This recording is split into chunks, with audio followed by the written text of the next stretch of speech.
in. I'm right here. You got where you can read your chat? I think we have everything turned down except for the main phone. For the main phone. Yeah, I always screw up and I always have my volume. Oh, hey, my volume was off tonight. For one. Hey, we're a little bit sideways, but oh well.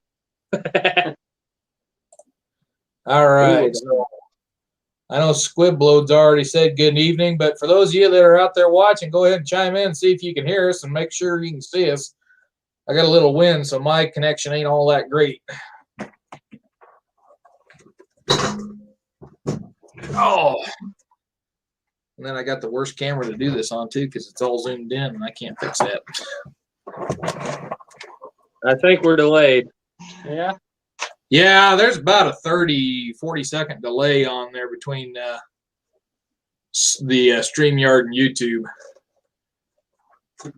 I can't. Oh yeah, because we're on a deafening. Yeah. So just don't look at us. The way I get past it is I put the StreamYard out in a separate window, and no, don't you restart computer? I'll kick your butt. I put the StreamYard in a separate window, and then I run the chat in a bigger window behind it, and just to see how it works. Yeah. All right. Well, some folks are starting to chime in here. What we got going on? Oh, there's Anna. Yeah, I gotta say I don't recognize Anna Marie. She's with us. Okay. I'll give it a minute here, and then I'll go ahead and introduce you guys. And About a 30-second delay. Huh? Turn that thing off. What thing? The screen. I need to be able to see him. Yeah.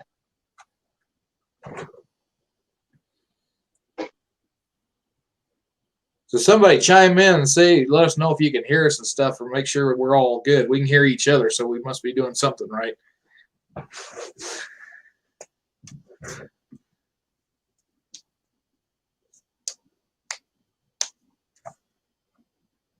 All right. Yeah. Oh, he's delayed too. I see. Yeah. Yeah, chat must be delayed because nobody's chiming in. They're probably all watching on their TVs and don't know how. There we go. Squibblood says audio is good. That's good enough for me. Yeah. All right. Cool. Gina Wood says 3 of her 5 sons, so I take it there's some more brothers for the rest of you. Yeah, a couple more. There's a family of 10. Oh, wow. That's how we keep so many guns flowing. That's the way to do it. All right. Yeah, it must be. The chat must be kind of slow tonight. All right. So for those of you that don't know, our guest tonight is the 11bangbang channel. And we got Ethan, Garrett, and Caleb who decided to come on here tonight with us. We invited them over, and we're glad to have them. Off we go. Yeah. We're kind of new to this. Yeah, we was all new at one time or another. Yeah. Yeah, but you're, what was it? The not so lively chat number uno. Yeah. That was the most lively chat I ever seen. Yeah, I did that chat, and I had no idea what I was doing. Holy crap, the response on that one was outstanding. And then I tried to do another one. The next one, I didn't get hardly anybody. Huh. Yeah, but then you had that all-star program with Dustin and Santee and Squiblood. Yeah. Yeah, we did some of them, and then I did. We had Jeremy on there for a while, and Michael Sines. I haven't heard from him in a long time, but yeah, those were the good old days, as they say. Yeah, I came on you because we farm a lot. We farm somewhere what 5,000 acres now, something like that. A lot. Yeah. But anyway, I used to just watch Seeing Arsenal. I'd plug in my headphones and listen till I ran out of Seeing Arsenal. And let's see, I was watching Arizona Ghost Riders. I was watching Santee. Somehow I got over on the Frazier's Raiders, and I was about to fall asleep. And that's what I told you. I think it was about 6 hours later, you guys were still going, and I was still awake. That was a long chat. Yeah, I remember that night. God, I was so tired when we got done with that one. But so I guess I'll start off asking, what got you guys started in the black powder guns? Well, our first one we ever got was, we did a video on it, was a inline, which it don't really count, but Garrett and our other brother Juan pitched in together when they were about 10, 11 years old. They went and they bought it from Walmart. And then we got a 1858 Remington, or the Remington New Model Army in 44. It's not an 1858. I Don't get know, started I know. on that road. Remington New Model Army. And that traded hands about 5 times. Garrett had it at one time, then Juan, our other brother, had it, and I had it. That's what I used to shoot my first deer with. Now it's just the frame. And now it's just the frame. That's all that's left is the frame. Somebody shot fire at it. Every now and then we find pieces. I found a hammer the other day in the bottom of a box. Oh, geez. We started that when we was, let's see, got a first cap and ball gun when I was probably 13. Got my first in that inline when we were 10. We just walked into Walmart and bought it because it didn't have to have driver's license or anything. But mainly we got started because we grew up on the 1955 Davy Crockett, the Walt Disney one. Oh, yeah. And we had real guns. I mean, we had ammo guns. Like my grandpa gave me a shotgun, but it's awfully disappointing you couldn't load it through the muzzle. And It's sit over there with these Marlin Model 60, and it's got that tube. You know, you pull your tube insert out and drop your rounds in. Anybody with Davy Crockett could see him over there ramming the tube up and down. The Model 60 was my my muzzle loader for a long time. Yeah. How about you? I don't know. You guys just down inside. Yeah. So he came up with almost all of them you see here. Well, all we shot for years was the Remingtons, and then we got, just on a whim one time a couple years ago, I got a brass frame 51 Navy, and everybody said it would stretch, and it's probably not the best gun, but I've got probably 2,000 rounds to that gun, and it hasn't stretched yet. So I don't shoot very heavy loads though. I shot that and I was like, man, that's kind of nice. I want one of these. So I went and got me a 61 Navy because my brother said, oh, you can load them conicals in that battery. You birdie. Yeah, you birdie. And I'm not saying I love that gun. Pretty good. How about you? What was your first black powder gun? My first black powder was what they called the Sheriff Confederate Army, which was just a brass framed 1851 Navy in 44. And I wonder why everybody starts with brass. Yeah, I know. Well, at the time, I I could guess get it for $170. Yeah. I guess that Spiller and Bird was the first one. Got the 61 Navy. Spiller and Bird. Spiller and Bird's a good brass gun though. Yeah. I'm still stuck with the New Model Army. Yeah. He's still stuck with the Remington. No, you got a New Model Navy. Oh yeah. 36. But, yeah, I got one of those. Actually, I'd been watching Mike Bellevue's channel. That's what kind of got me going into black powder. And then the next one I bought was a Walker. And then that was followed by a 58, New Model Army 63 Remington. But then it was an 1860 Army, and then just kept dragging on until I had more than I knew what to do with. Yeah, it's like ships. You can't just have one. Yeah. And this wall behind us isn't even the big wall. The big wall's over in the other room. But we actually took all our MilSurf stuff out for this interview. Yeah. So we put up our Western Yeah, stuff. most of it. Not all. Oh, heck, MilSurf would have worked good too. We like them all on this channel.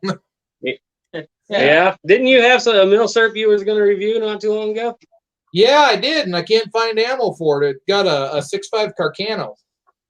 Oh, we got some of those. We don't have ammo, but we have one. No, we got ammo. We got 20 rounds. We got 20 rounds, and we're not going to shoot them. Yeah, I got 6 rounds, and I'm not going to shoot them. Yeah. Yeah, Ethan, that one video. Yeah, we had one. We shot it one time on video, and that was with our World War I tribute, where we took all our World War I rifles and pistols and everything, and took them out there. And the Italians only got 1 round for their memorial. So 4 Italians only got 1 round. Yeah. Well, I got that. I got the carbine that they cut down from the full length rifle that has the gain twist, so mine doesn't shoot worth a crap.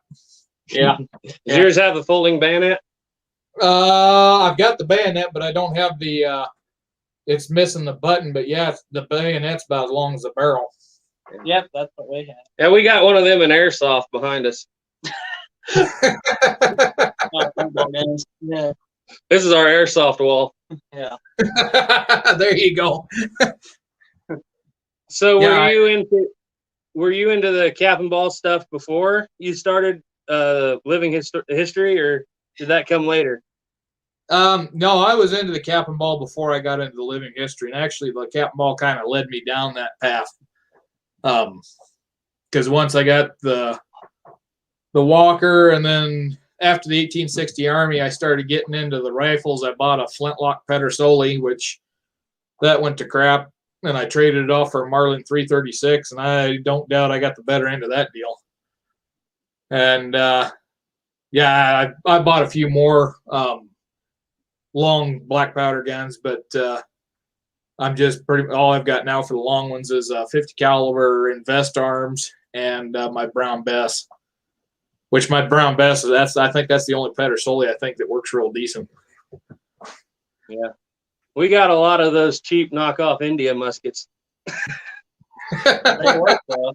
They work good. And we get attacked a lot by people for using them. They're going to blow up in your face. Until one guy's like, you realize that I fired over 150 rounds through this Charlottesville musket on Christmas. And it On camera, by the way. camera. On the video you're watching. Yep. And, oh, it's going to blow up in your face. That's a pipe bomb. You're stupid. And I was like, I don't know oh, how many hundred rounds I put through my Brown Bess. Yeah, we were doing an apple shooting contest on Christmas. My little brother Caleb here, he likes to do he's kind of like a modern Elmer Keith. He likes to load everything real hot. And I'm just sitting here watching you shoot this Brown Bess, and I'm just seeing smoke, the pressure rings coming off of it and everything. I'm like, how hot are you loading that? I'm just loading it with 200 grains of 1F. Oh, yeah. okay. Oh, Duke Frazier said load it with 200 grains. That's what we're doing. That's probably why our chronograph doesn't work anymore. Yeah, we blew it away. Just Yeah. Everybody's always asking, when are you going to chronograph that? Well, thanks to him, we can't. He blew it away. Now I load with about 30. Yeah, now he makes it like a BB gun. That way you can catch the ball and reuse it when it bounces off. I know one So, 4th of July I was firing blanks out of my Brown Bess just for, kind of make some noise on the 4th. And I dumped 300 grains of powder down there, just the powder. And even that had enough recoil on it to about knock me down. Yeah, on 4th of July, we loaded our Brown Bess up with parachutes. Yep. Take the parachutes out of the parachute tube, put them in about there. 10 grains of powder behind it, drop her in there. Send the kids out to go run and find it once you shoot it up in the air. Yeah. Sometimes it comes down on fire, but That only happened once out of 10. Yeah, that Brown Bess, anything you put down there that ain't lead, there's a good chance it's going to come out burning. we tried tow. We have given up on tow, especially around here. Well, what's funny is that I don't know if you're familiar with Townsend's. Oh yeah. Yeah. So they used to sell fireproof tow. They used to sell it was treated so it was fireproof. Yeah. Well, then nobody wanted to buy it because everybody was buying it for fire starter, so they went back just to the regular. Now you can't find the fireproof anymore. Yeah. I heard you talking about that, I think, on a live chat, and right after that, I jumped right on there, and I was like, man, I don't see it. But they say that if you use milk, moose milk, the concoction, you can make it fireproof yourself, but we haven't tried that. We don't trust it. We're just trying to use up all the wasps. Wasp nest. That's what we found works best. Wasp nest. Yeah. And it's everywhere. Yeah, we got plenty of them. Yeah, well, you shoot it, they don't catch on fire. Yeah, and the way I work, I go to different places all the time, so I just, every time I see one, I grab it. Yep. They don't catch on fire, and they work pretty decent. You talking like the big paper wasp nest or the hornets? Yeah. Hop out there and grab one of them. Just them big old yellow jacket paper wasp nest. Just grab the box. Don't knock us over. We used them for fire starter when I was working down there at Bent's Fort one year just to see if they'd work. Yeah. I tried lighting these We collect them. Oh, wow, They yeah. don't burn. They stink bad, though, when you shoot them. I like this. It smells like you're branding. But I tried lighting those ones on fire. I couldn't get them to go, and So one of our YouTube commenters was actually one that led us onto that, and it works pretty decent. Now the other thing I've done with the Brown Bess is 3/4 inch leather plug. Just take it out of my scrap leather that I've got. You know, it's not big enough to do anything with. Just 3/4 inch, and it'll fit right down in there. Hey, when we Do you think that gives you more velocity to use leather?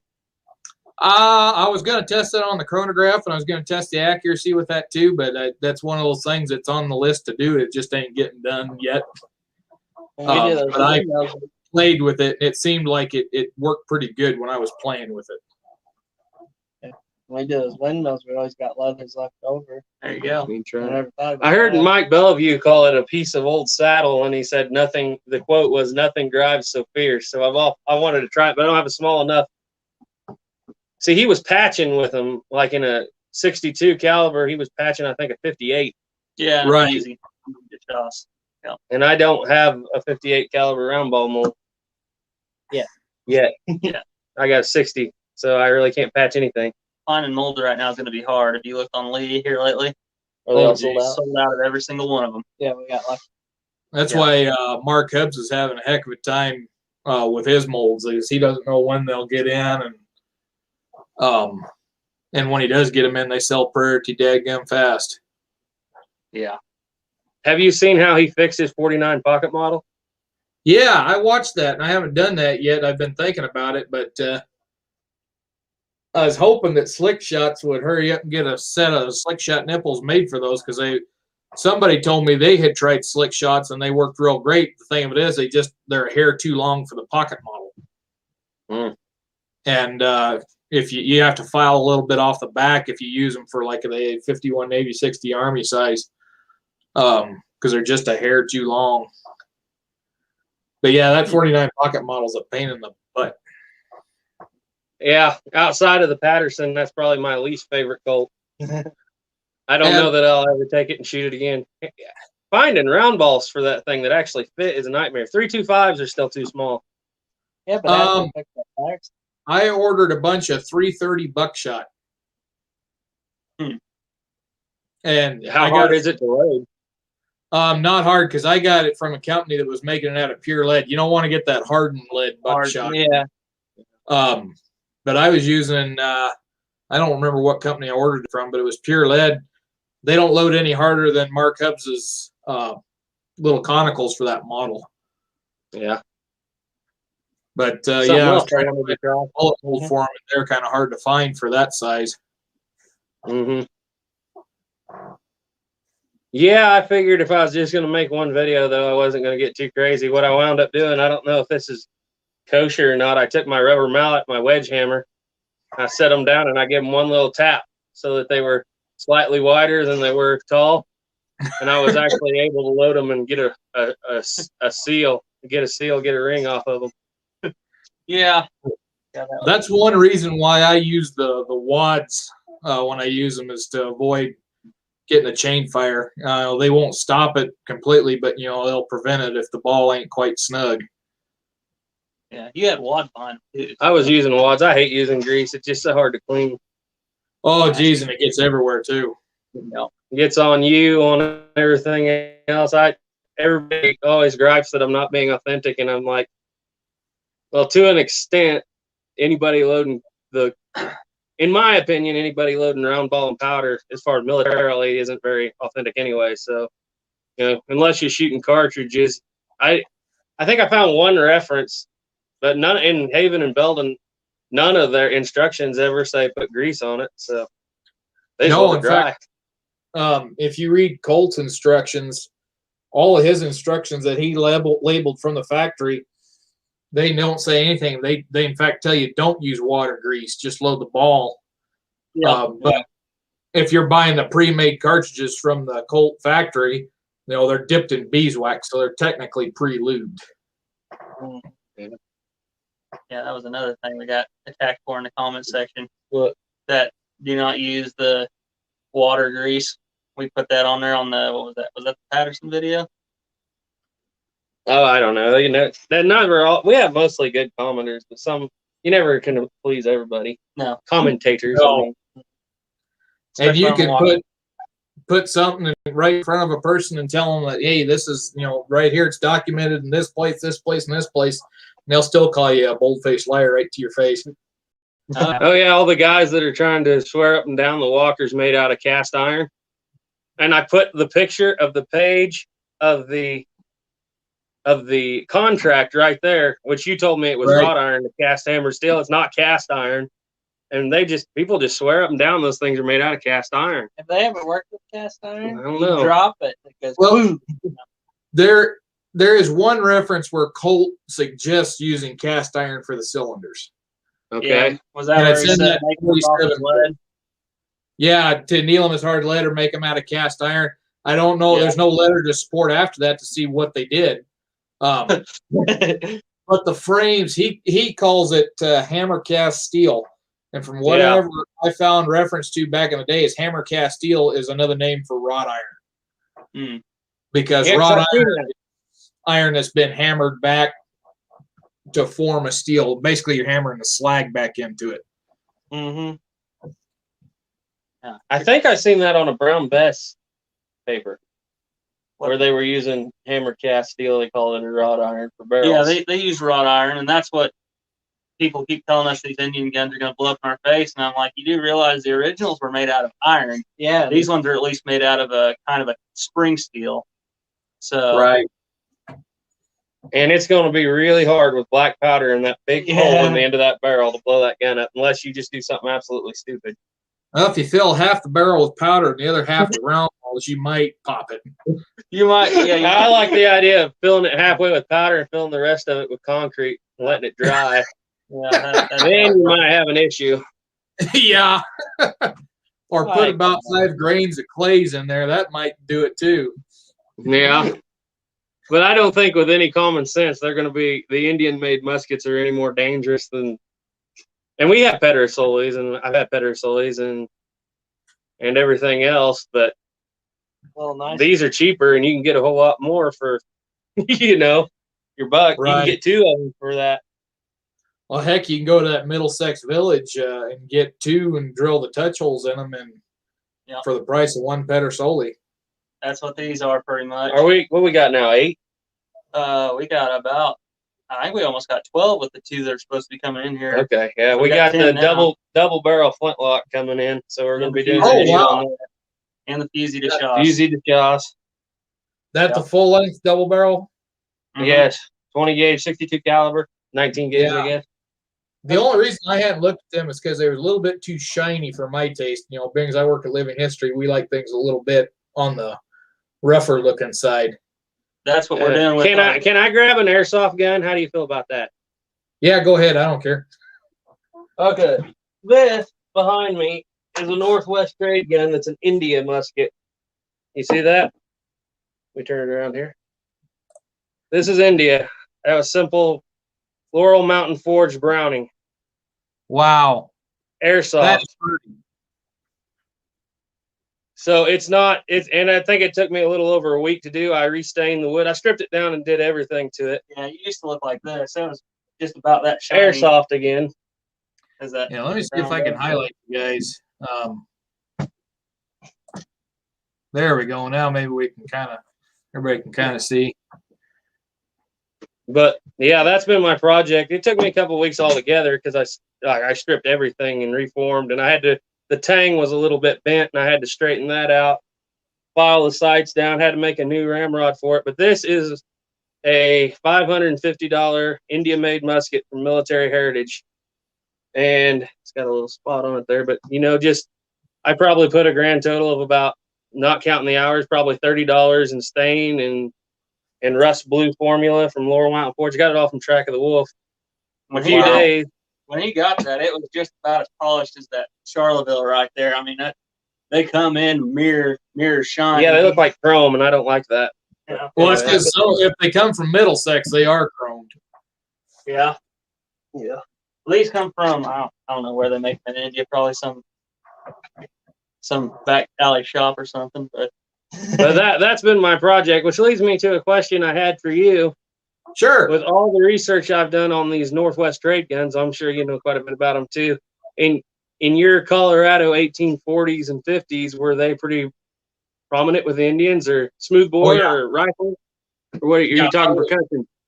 The flintlock Northwest trade gun was the most prominent traded gun to the Indians from the turn of the century. I'm talking 1800 all the way up right into their Indian wars in the 1870s. I some actually were starting to go into percussion at that point. Yeah.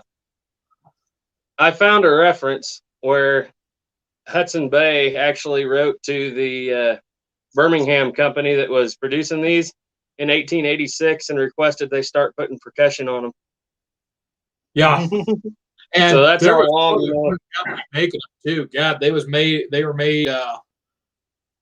There were some that were made in France, Belgium. I don't remember if Spain made any of them. A lot of them were coming out of England. I think they did, and I think we got one of those too, but it's an original. I don't know if it's up here with us or not. What? That Spanish trade musket. Well, while we're pulling out airsofts, where's yours? Mine? The originals. Oh, That's right. All right, right here. You might be interested in this. All right, this is original airsoft. Short pattern, Brown Bess converted to cap lock. Oh, wow. And we haven't done anything with it yet because we have to work on the stock. You can see right in there, stock's broke almost clear in two. But what do you know about this thing? So from what I've gathered on it is a short land pattern Brown Bess that was supposed to be. It's got the African Trading Company. It's a slave trade musket. Airsoft. Yeah, they had that back then. Yeah. And it's I don't know how, but it's got some markings on it from the North Carolina militia. So, like, what did I have them dated as? I think it's from I think it was 1863 or 64 that I had. They had a warranted mark on it. Was that when they converted it? No, it had been converted in probably 1821 or so. 21. Yeah, that's pretty early. They converted those pretty early. Probably. I don't know. You're probably right. A lot of those Brown Besses wound up down in the hands of the Mexican army too. Yep. And that was the last place they did any good. Well, they didn't do very good. Yeah. They did good once. Yeah, they did good once, but they got everybody mad. Outnumber your enemy like 30. That was the end. So in your reenactments, you portray mostly people with smoothbores by the 1840s, or people already in rifles? Pretty heavily. There's rifles coming out and around. A lot of your trappers coming out west had rifles at one point in time, although some of them was said that once they buy a rifle, if they didn't do very good, trapping over the winter, they would trade that rifle off and get a smoothbore, usually a Northwest trade gun. But common ones you'd see, Northwest trade gun, of course. Brown Bess was actually fairly prevalent out on the plains. It was when I was working at Bent's Fort there. Then when they did the excavation down there, they had found 2 side plates off of Brown Besses during the excavation and multiple side plates from the Northwest trade guns. Of course, the side plates on the Northwest trade guns were sold without the gun attached to them because the Indians would use them for decorations. Yeah. Yeah, that one has the dragon facing back. I think that's probably like your 1820s and 30s. Yeah. But as to which particular one of those, I'm not sure. A lot of times you see the ones with a sitting fox, which I don't remember who made that particular model. Yeah. Well, this replica has the right hand facing sitting fox on it, but it says London, but they also say they could be from Birmingham, even if they say London. So I want to say Barnett was a common one, but I can't remember what gun that had the Barnett on it. It's been a little while since I looked that up. But I believe the lock said Watley. Watley? Yep. Watley, okay. I don't know. But one thing you see kind of starting to show up in the 1840s is double barrel shotguns and rifles that are starting to pop up. There's several references to guys going in and buying a double barrel shotgun or a double barrel rifle when they get a chance coming out to one of these fur trading posts, because that extra shot, that could be life or death out there on the prairies. We're finding that out when we take these things hunting. That extra shot's going to mean another pheasant or two, or maybe the only pheasant we get. Yeah. Maybe, yeah. Yeah, it's a little tricky to hit a flying bird with a flintlock.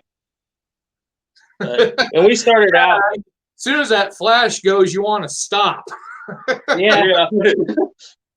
It's even worse for us because when we first started flintlocks quite a while ago, we started with Pyrodex. If that don't induce a flinch, nothing will. yeah. Like, Yeah, you're going off today? Are you going to go off eventually? Oh, boom. Oh, there it went. You shot I the tried sky. using Pyrodex. It was a rifle, but it was the Select, and trying to get that to go off with 4F black priming powder. That just didn't work worth a damn. Yeah.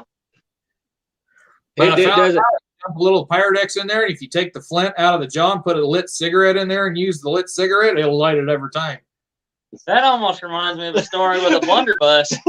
There's a video I could probably put out that I got on my phone. You shouldn't put it out, actually. No, we should never see that video. So they were shooting this blunderbuss first time they got it, and I don't know what the deal was, but it wouldn't go off. We didn't have our napping camera with us or anything to sharpen the flint. We had it loaded, so we're like, we're just going to do whatever it takes to get this blunderbuss to go off. It looked like a terrible accident happened on that video because I held the camera over his shoulder, and I held the lighter in this hand, and he aimed it.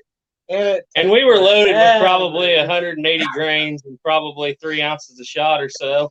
And I lit that, and it wouldn't go. It wouldn't go. I told him, this thing is not going to go. Come on. About that time it went, and all you see of the camera, because I was filming it, the camera shot up in the air, rolled over, and I caught it. Lens down in the palm of my hand. So all you hear when you see this big flash, boom, and the thing's going around, and everything goes dark, and all you hear is, "Ow!" That hurt. And I was on order to the National Guard at the time, and he sends me this video, and I'm sitting there, I'm like, "Are you okay? Like, did that thing just blow up in your face or what?" It was like a terrible that one accident. will never see YouTube. That's all it's careless. I'm beyond caring. Well, we learned a lesson. We figured out if you try to put a direct flame in it, it don't work. Well, it works, but you got to have that flame low enough because all the heat was rising. I couldn't get it down in the fan. Can't get the light. Yeah. At least it was a long lighter, so it didn't burn its hand. So. That Pyrodex don't right, take what- right away either. It's got a little bit of a delay, but once it goes, it goes. Yeah. We have videos of that Pyrodex. It looks like it's in slow motion, but it's just the Pyrodex. Yeah. We don't use Pyrodex anymore. I don't think we use Pyrodex in anything anymore. No. I quit using it because it was so dead gum corrosive. Yeah. And that was what I was talking about, that old new model Army that we had. That's what it was. We shot, one of us shot it one time in that peace treaty reenactment. I was reenacting, and I may have forgotten to take it out of the vehicle afterwards for about 6 months. Yeah, and that's what did it. Now it's a frame. Probably 15 or 16. But we learned our lesson on that one. Yeah, never give a kid one. Well, when I was little, they always said in the magazines and stuff that Pyrodex, probably Pyrodex ads, was cleaner than black powder, and that was a lie. Well, it don't leave as much residue, but what residue it does leave is a lot more damaging than anything ever come out of Goex. I can guarantee you that. Yeah. We've recently moved to Swiss, and I think we're going to stay there. That's pretty good stuff. It's easy to clean. I Pretty hot. tried using Swiss, and I found that it didn't give me as much velocity or as good an accuracy as I was getting out of Goex. Well, that could be. We've been loading with Old Einsford and Swiss. Those are the two we've been going to. Yeah, Old Einsford I've heard good things about. Yeah. We use it. We have a 43 Spanish rolling block over here, and that's what we load in it. But I'll give a little piece of advice to people. If you want to buy an original rolling block, don't buy a 43 Spanish. Well, it only costs a little bit to get done. $4. $4 a piece for empty brass. Oh, Jesus. Yeah. And that don't count. You know, you're going to They pay. sent us an extra one, though. You're going to, we bought 20 rounds of brass, bullet mold, and our dies, and we had $250 in reloading equipment in that thing before we ever even shot it. That's pretty cheap compared to that 44 American. Yeah. Yeah, that was. That's going to be like $500. So we started this little Smith & Wesson deal, Smith & Wesson series, and my older brother Caleb here, we got on Gun Broker, and we got in a bidding war over an original Smith & Wesson Model 3 with original ivory grips in 44 American, and he won it for $1,000.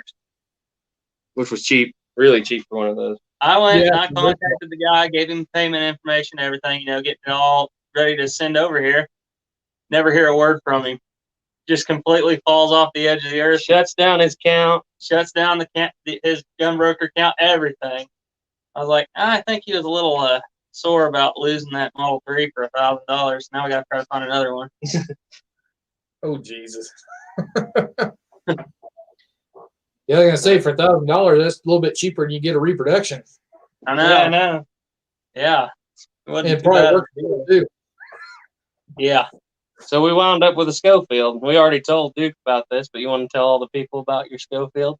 No, we got it at an auction. We go to a lot of gun auctions. We come out with pretty good deals. We gave up on gun shows a long time ago. Yeah. We just go to gun auctions. But we went to this gun auction, and they had a Schofield there, and we won it. It was a reproduction, won it for $800, and it was a U-Birdie, and took it home, went to go shoot it, and like we were already telling you, shooting it, and all of a sudden start noticing we get lead out the side, and then I was standing 10 feet behind him and 5 feet to the right, and I reached up and I had blood in my ear where I had a piece of lead hit me. yeah, So, Not a good deal. Big cry, baby. yeah, well, it was a Smith & Wesson. What do you expect? Yeah, he knew you You like heard it. Colt. Colt would have never done that to me. Yeah. But anyhow, so yeah, it's out of time. We got to get a new hand for it. You wouldn't believe it. I tore into one of them things like taking a Luger apart. Yeah. So Yeah, they're a pain. quite a bit of little pieces to it. But if you can take a Patterson apart, you should be able to pull off one of them. Tell them Yeah. about how you take that I Patterson took it apart. apart and got it in time. It worked pretty good. How long did it take you to put it back together the first time? About an hour. About 5 hours. It was long. I took it apart after that and it went a lot quicker once I figured out what came out of what hole. When I took mine apart, I got, like I said, I get it stripped down pretty quick. It wasn't very particular about getting it stripped down, but that going back together, it gets real particular. Well, where that trigger folds up in there, by the time you get back together, you look back there and you're like, that thing fell down again. I got to take it all back apart. It's not And then in you got to line. get that spring lined up there so it does its job. You got to get it slid up through there. Yeah, I had fun with it, but I think I can do it quicker now. So what did you do to fix it? I'm working with one hand. You just shaved the hand off a little Well, bit? that spring that locks it in. Yeah. It was flipping up. I mean, it was too tight. It seemed to free it up. So I got a question for you, being as you're the lead most authority on Colts and replicas. Okay. I have a steel frame 51 Navy Pieta. Great steel on the outside. About every 500 rounds, I'm wearing, is it just with all Pietas? I'm wearing the bolt off where it hits the I guess you call it the toggle on the hammer. And I can't, every 500 rounds that thing wears down and I cannot get it to free up on half cock. So the bolt itself is the one wearing down, not the cam on the hammer? Yeah, cam, that's what I was thinking. Yeah, because I replaced the bolt and I got about another 500 rounds out. Might be the cam's messing it up. I don't know. Well, look, I'll tell you this. Pieta makes their guns out of damn good steel. Uberti makes pretty guns out of poor steel, but Pieta makes ugly guns out of good steel. I'd say if it's wearing the bolt out, that's a better situation than a Uberti, because I've had to replace $200 hammers on Ubertis with the same thing. Only the cam was wearing off. In fact, I don't know if I've got the hammer laying here. No, I don't. I've put it away somewhere. Yeah, I had to replace a hammer on a Uberti Richards Mason conversion, and I had to replace a hammer on my 4440 because it wore off. And my 51 Navy is going to be pretty close behind it here too, because it gets a lot of use. Yeah. But yeah, it might have a burr in there that's wearing it out, and just could be from the spring steel on a similar hardness steel. So Yeah. it's probably normal wear and tear. But if you're getting 500 rounds between it, you're probably doing pretty good. Yeah, it just bothers me because, well, when I say 500 rounds, it could also be that if you sit there at night and click it 10 times, you'll run into 500 pretty quick. But Well, yeah, that's true. you get to doing road agent spins and dropping it on the bed and whatnot, dropping it on the floor. You did what? Well,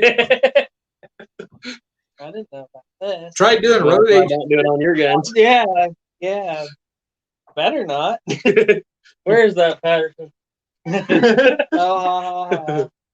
Yeah, I wouldn't do that, Paris. There ain't no trigger guard on it. I'll figure it out. I can still drop it. Yeah, I know you could. So what guns are you carrying up to Laramie? What are you going to carry up there? Oh God, I don't know. It's like it's one of those things that I got to move up there. Do I want to take a lot, or do I want to just be a minimalist and take a handful? Well, I mean, what would you're going to have a persona, aren't you? Yeah. I'm probably going to be portraying an Indian trader and or a scout. And I know they'll probably have me doing military stuff too. But I know my 1851 Navy's going, my 1860 Army. I didn't ask them about having cartridge conversions because sometimes when you start getting into those kind of guns, depending on who's running the site, they can get a little bit finicky about that. But I'll probably try to sneak in my Richards Mason conversion, my 60 Army conversion. And I might take a Dragoon with me. Oh, pocket model. I'm taking my 49 pocket model for sure. Oh, So boy. just a small handful.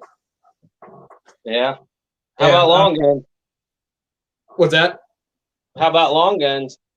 The only long gun I got for that time period, or that would work in there, is that Brown Bess, and it doesn't fit in the rifle case where the dam, and it don't. So we know about those, bro. leave it here. How about your? You could carry that Cimarron double barrel. Yeah, that one. That's in the 1878 model. Yeah. So I could do right. it, but I'm going to As try soon as the delay gets through. I'm going to try to focus my personas in the 1850s and 60s, what I already kind of know. Maybe do a little bit later in, but yeah, I've got enough of the firepower to cover everything up to 1890 when the fort closed. That'd be a good deal. Get you some Winchester replica. Yeah, I was in the market a couple of years ago, and then this thing called Corona come along when I had enough money to pay for it. Yeah, that's no kidding. Yes, that's too bad. Well, most of the guns we've had from here. Did on your reenactment you had a chance to do last year. Yeah, that's true. That and when I had some money saved up to get one of those, I decided to buy an AR for a coyote gun instead. So what's your favorite round for coyotes? We had a little debate going on over here. Well, I have used 223 to great effect, and I have shot a 22-250 at coyotes. But one thing I noticed, and this might have been the loads that were being used, I noticed with that 22-250, the boss had, when I was working up on the ranch, the boss was pushing a little 55 grain bullet at about the max that you could get out of a 22-250.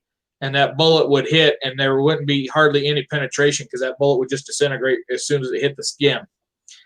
I only killed one coyote with that gun, and I didn't really kill her with the gun. I knocked her out with the gun because I hit her right here, and the bullet bounced and disintegrated. I killed her with a ball-peen hammer.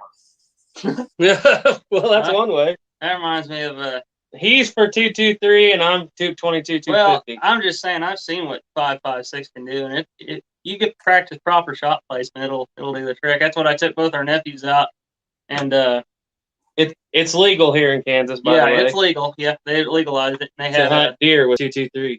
They had a M193 ball, and that's legal too because it's designed to tumble and fragment and whatever. And both of them I took them deer hunting, and we weren't out there for 30 minutes, and both of them dropped the deer in one shot. So. But I had to sit there for about 2 hours beforehand trying to tell them where to aim and where to hold and whatnot. Then you just take the M1 Grand.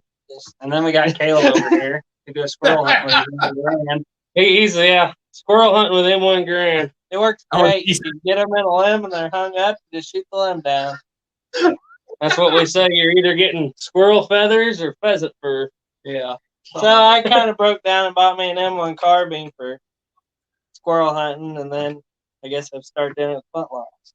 Yeah, all we carry is flintlocks now. Yeah. One of the most interesting coyote kills I got was when I was working at the ranch. I was working working at before I was working here with my brother. I had this 38 Smith and Wesson new departure safety hammerless. What year was that made? That one I think was made in 91. I think it's 1891. Yeah, 1891. And I had that with me because I just got it, and somebody broke the firing pin in it because they were dry firing it. I wonder You know, he told me it doesn't matter how many times you dry fire this gun, the firing pin will not break. if you ever bring a new gun home, don't let Garrett touch it. First thing he wants to do, let's see what the trigger pull's like. Anyhow, so I took a bolt and put it in a drill press, and I made me a new firing pin for it, put it in there, and I was going to go test it out. I was out there, and I was feeding, and I come up, sun's just coming up, and I see this thing sitting up on a hay bale. I'm like, well, that's a coyote. I drive right up to this thing, just a mangy old coyote, nasty. Get about 20 feet away from it, and I was like, I'm going to put you out of your misery. I shot it with that little 38 Smith & Wesson. It didn't do a whole lot, but it knocked it off the hay bale, and it kind of had to go over there and finish it off. But, I mean, that's your most proud coyote that kill? was my most proud coyote kill, shooting one with a 38 Smith & Wesson. My favorite one was when I was dove hunting, and I tripped over this coyote pup, and he took off running. And I shot him with 8 shot on my auto 5. That's just mean. Yeah, we kind of had a hard time with them on calves this winter. We had a lot of coyotes. That one time. Last year, the Dakotas, the coyotes were thick up there, but I don't know what it was last year. I shot at, I don't know how many coyotes. I didn't hit a single damn one except for one. I notched his ear. Well, now you know what ranch he belongs to. Yeah. Yeah. You have to go out there and rope him and brand him now. Yeah. So do you guys process calves, or did you process calves up there? You guys cow-calf operation, I take it. Yeah. So I worked up there. I get done down here working for, doing my living history job. I get done about October. I'd take November and December to do my small game duck hunting and stuff. And then I'd head up there about the end of December, right after Christmas, and work up there through the start of calving season. And yeah, that's not fun in South Dakota in calving season, I'll tell you that. No, I imagine not. We had to deal with it. Seemed like it always worked out that, we'd get the first year heifers calving about middle of March, and we'd have a little bit of snow. But then the range cows that get to calving, and that's when we'd have the major blizzard, and then we got to go trek through the snow to bring calves in to warm them up in the barn. Yeah. But it was fun, but it was a pain in the butt. Oh no, I know. Our calving season starts. We start calving 1st of January. Oh Jesus! And so right now we are just now getting through about halfway through our processing. So that's what we were doing today. Mine is calf labor. Oh, wait. Did you guys rope them, drag them, fire, cut them, or do you just sell them as wean calves? Oh no, we didn't rope and drag them. We run them through a chute when we was branding and doing the process. That's it. We do too. We might not be real cowboys, but you know what? We don't have. We're not that tore up either. Yeah. Oh, I've been to both kinds of operations, and I can tell you that roping and dragging, you might get 100 done a day, but when you're doing that table stuff, we could push through if we wanted to. We could push 300 through in a day. So were you the pusher or were you the roller? Oh, I was always one in the back pushing the calves. No, they always gave me that job. They didn't. They gave me the branding iron one time, just so I could get the experience. The neighbor he was helping flip the table and tying their back leg up. He made the joke to the boss that I'd branded a calf and put the brand upside down, and I got shoved back to the back again. So, well, I'll tell you what. I started working calves 16 years ago on this same place. I just now made it to flipping the table. Just now. It takes either got to retire or die before they let you get up there. Yeah, they wait till you get broken down, can't do nothing, and then they put you on that job. Yeah. That's what I've noticed. The cycle is your young kids start out in the back, work your way to flipping, work your way to cutting and branding, work your way to the head work, and then when you get old, they stick you back in the back again with the kids.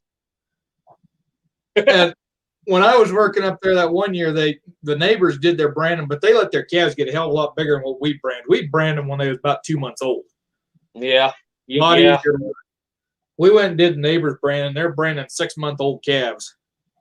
Oh. Yeah. That Are they rolling them? Yeah. Yep. Rolling. And that particular day, they decided they was going to vaccinate all their cows first. So I got stuck running the damn gate on the tub that they pulled out there in the middle of the pasture.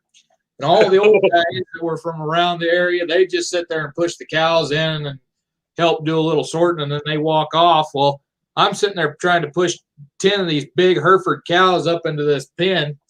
And the guy who was running the operation, his girlfriend went to go pour him, and she jumped up on there before I had that gate closed, and I had all them pushing back. I tell you what, that's kind of a pain trying to push that many cows up in there when you're by yourself and everybody's over there drinking coffee.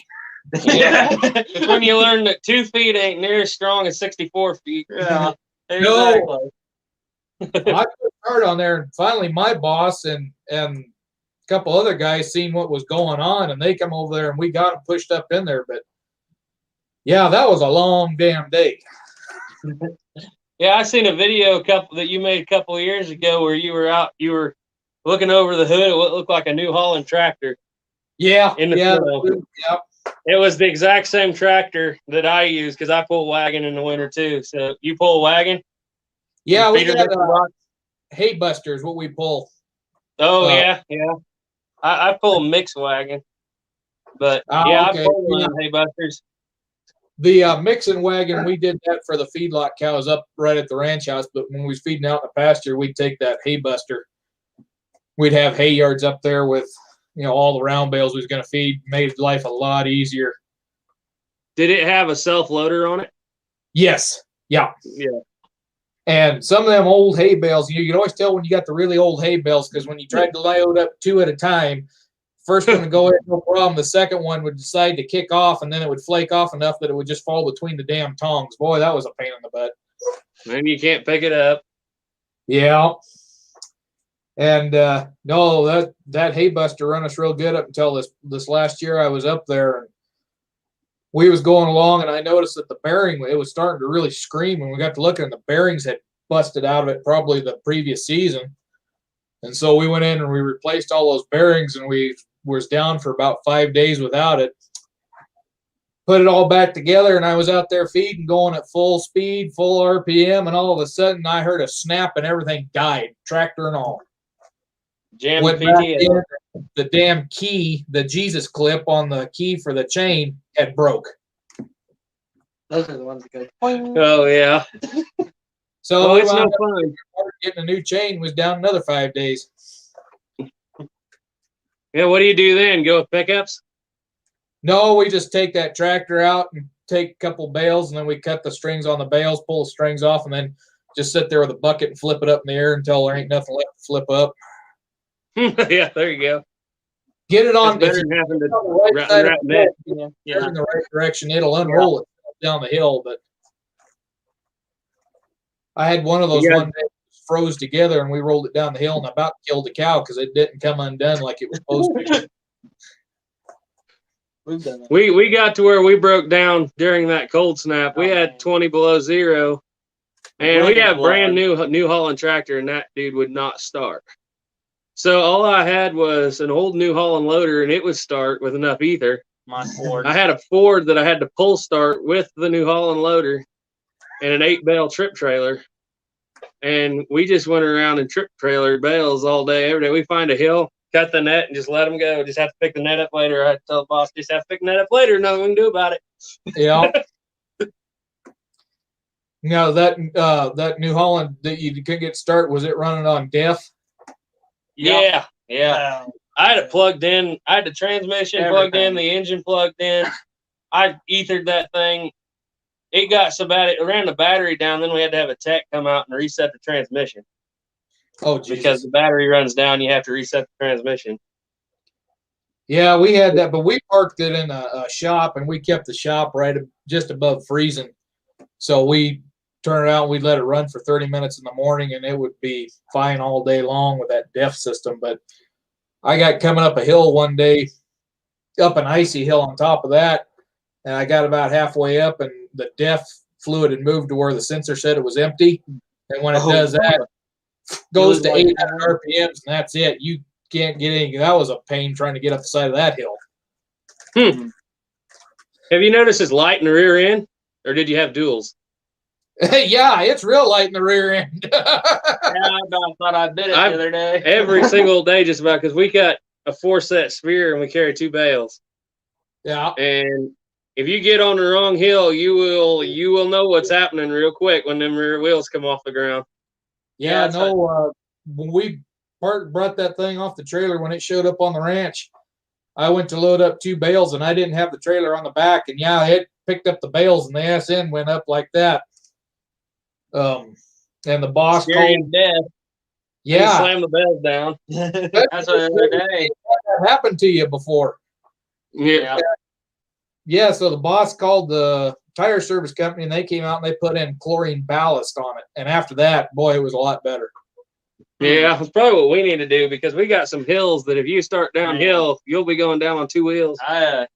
Just the other day we got rain, and I was kind of on the side of a hill, which it wasn't too bad of a deal. And I was sitting there listening to Do List and going along feeding, and all of a sudden I felt that tractor start sliding in that mud sideways, and it hit the bottom of that hill, and it started to go over. And I was like, well, here we go. I'm going to die listening to Do List 54, trying to load a 68 caliber round ball on a 69 caliber Charlottesville. That's gonna work, right? I had one of those too, and that blue tractor we was going across, because the one place we had to check water, I don't know why the boss didn't just take the trencher and run across above this dam, because it's not a very deep dam on the water side. You get on the other side and it 40 foot down, but we couldn't figure out why he just didn't run it over there. It would have been the same amount of pipe. But we had to drive across that in the snow and the ice, and I got to go in one day when the sun had come out and that snow had got real wet on top. That thing started to slide off going down the other side of the hill on the deep side, and I thought, oh crap, here we go. Start smacking buttons trying to lock the differentials together, and I finally got them locked together, and I was pointing the wrong direction because I was looking at the buttons not in front of me, and I went off on the other side of the dam. Oh, Yeah. Well, we had that issue the other day, but we're still not talking about it. yeah. Oh, yeah. Oh, man. Are we going to get any questions on the live chat? I haven't even looked at that thing. Well, I haven't been. We've been having such a good chat. There's one question on there. Mr. Booch asked if I make a flap holster for a walker, so I guess I better do my advertising here right quick. Yeah, we need to talk about holsters. Buy Duke's holsters, guys. Haven't owned one yet. About to. Yeah. But all the pictures look awesome. Now that we brought up holsters, I got one I got to show for these guys too, for Garrett, because he ordered it. So this is the walker holster I got currently. This one's actually already spoken for, but this is a full flap military style, but the barrel sticks out the bottom because that's just like it was in the original picture that I took this design from. So one of these will run you 80. But right now, if you're going to order, you're going to have to wait a little bit because I'm about out of leather, and I've got enough orders to use up what leather I got left. And then the new one that was going to announce tonight. And this is for Garrett. Finally got the Schofield holster.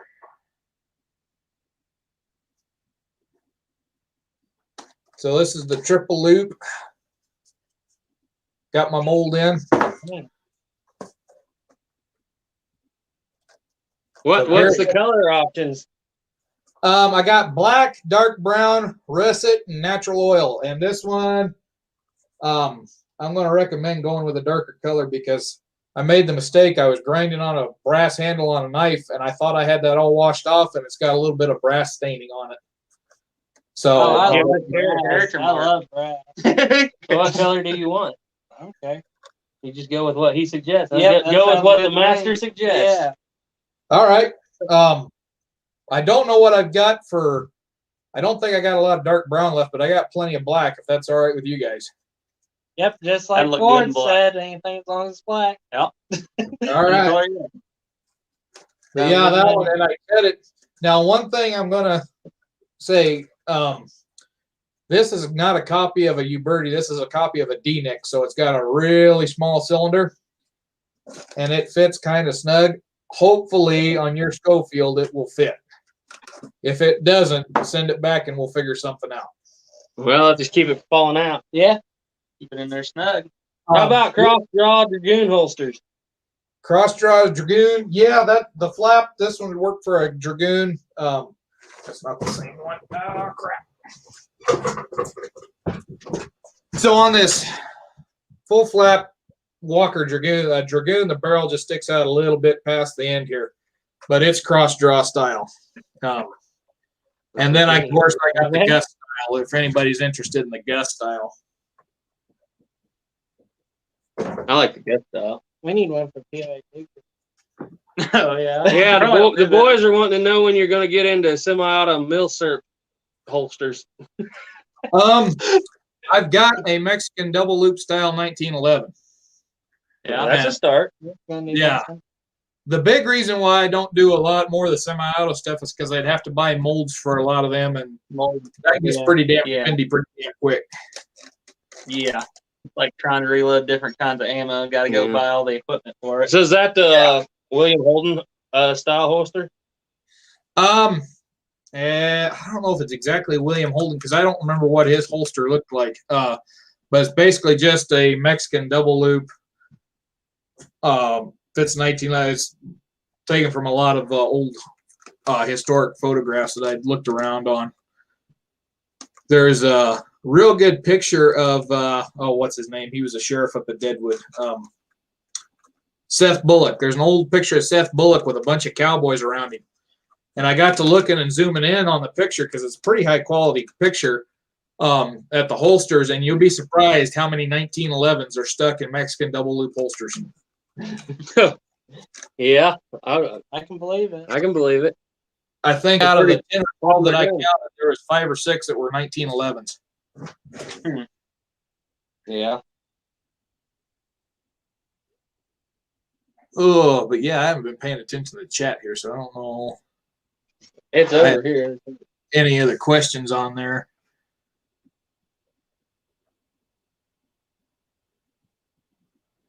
So yeah, Northwoods, yeah. So Northwoods Cowboy, you commented on the Schofields. We just showed that one. I'll show it again right here. I wish this camera that I'm using is a little bit better quality, but it's what I got that's working right now. And this is a closed toe design. So this is basically exactly like that one I make for the 73 single action. The only thing is I cut it low here because I know the Schofield revolvers, if that leather hits that release, you'll pull it out and then your cartridges go flying. And I don't know, on your Schofield, is the front sight set forward or is it back here on the release? Back. Yeah, it's back. Airsoft.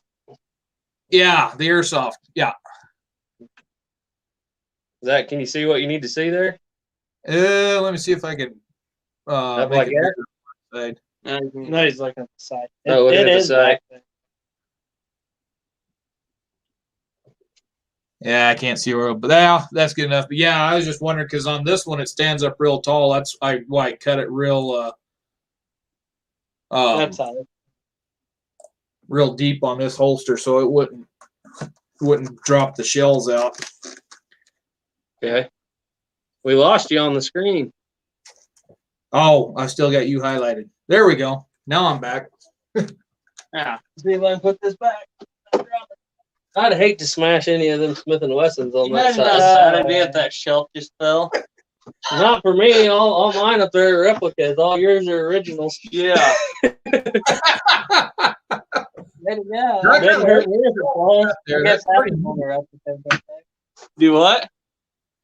I like that shelf you got there. That's a pretty neat setup. Yeah, Garrett builds these. He's built almost all these in here. We build them for, I don't know.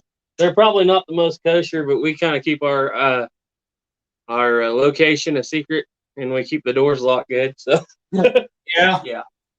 Yeah. If I ever get we're set kind of up, hidden away. I want to get a house that's got a nice big basement that I can just put a wall with a safe door built into the wall and just have that set up. I will just win.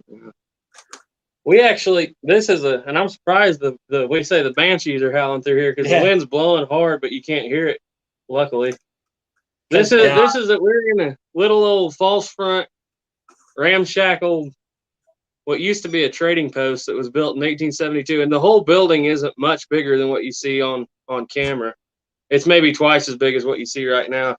And then it became a post office years later, but we bought it, and it's just so that we could have kind of that. We could go out front on that false front porch, you know, and we can take our cowboy guns out, and it's pretty nice for that kind of thing. Get you in the mood when you come in here and start thinking, well, I feel like I'm in 1870 now.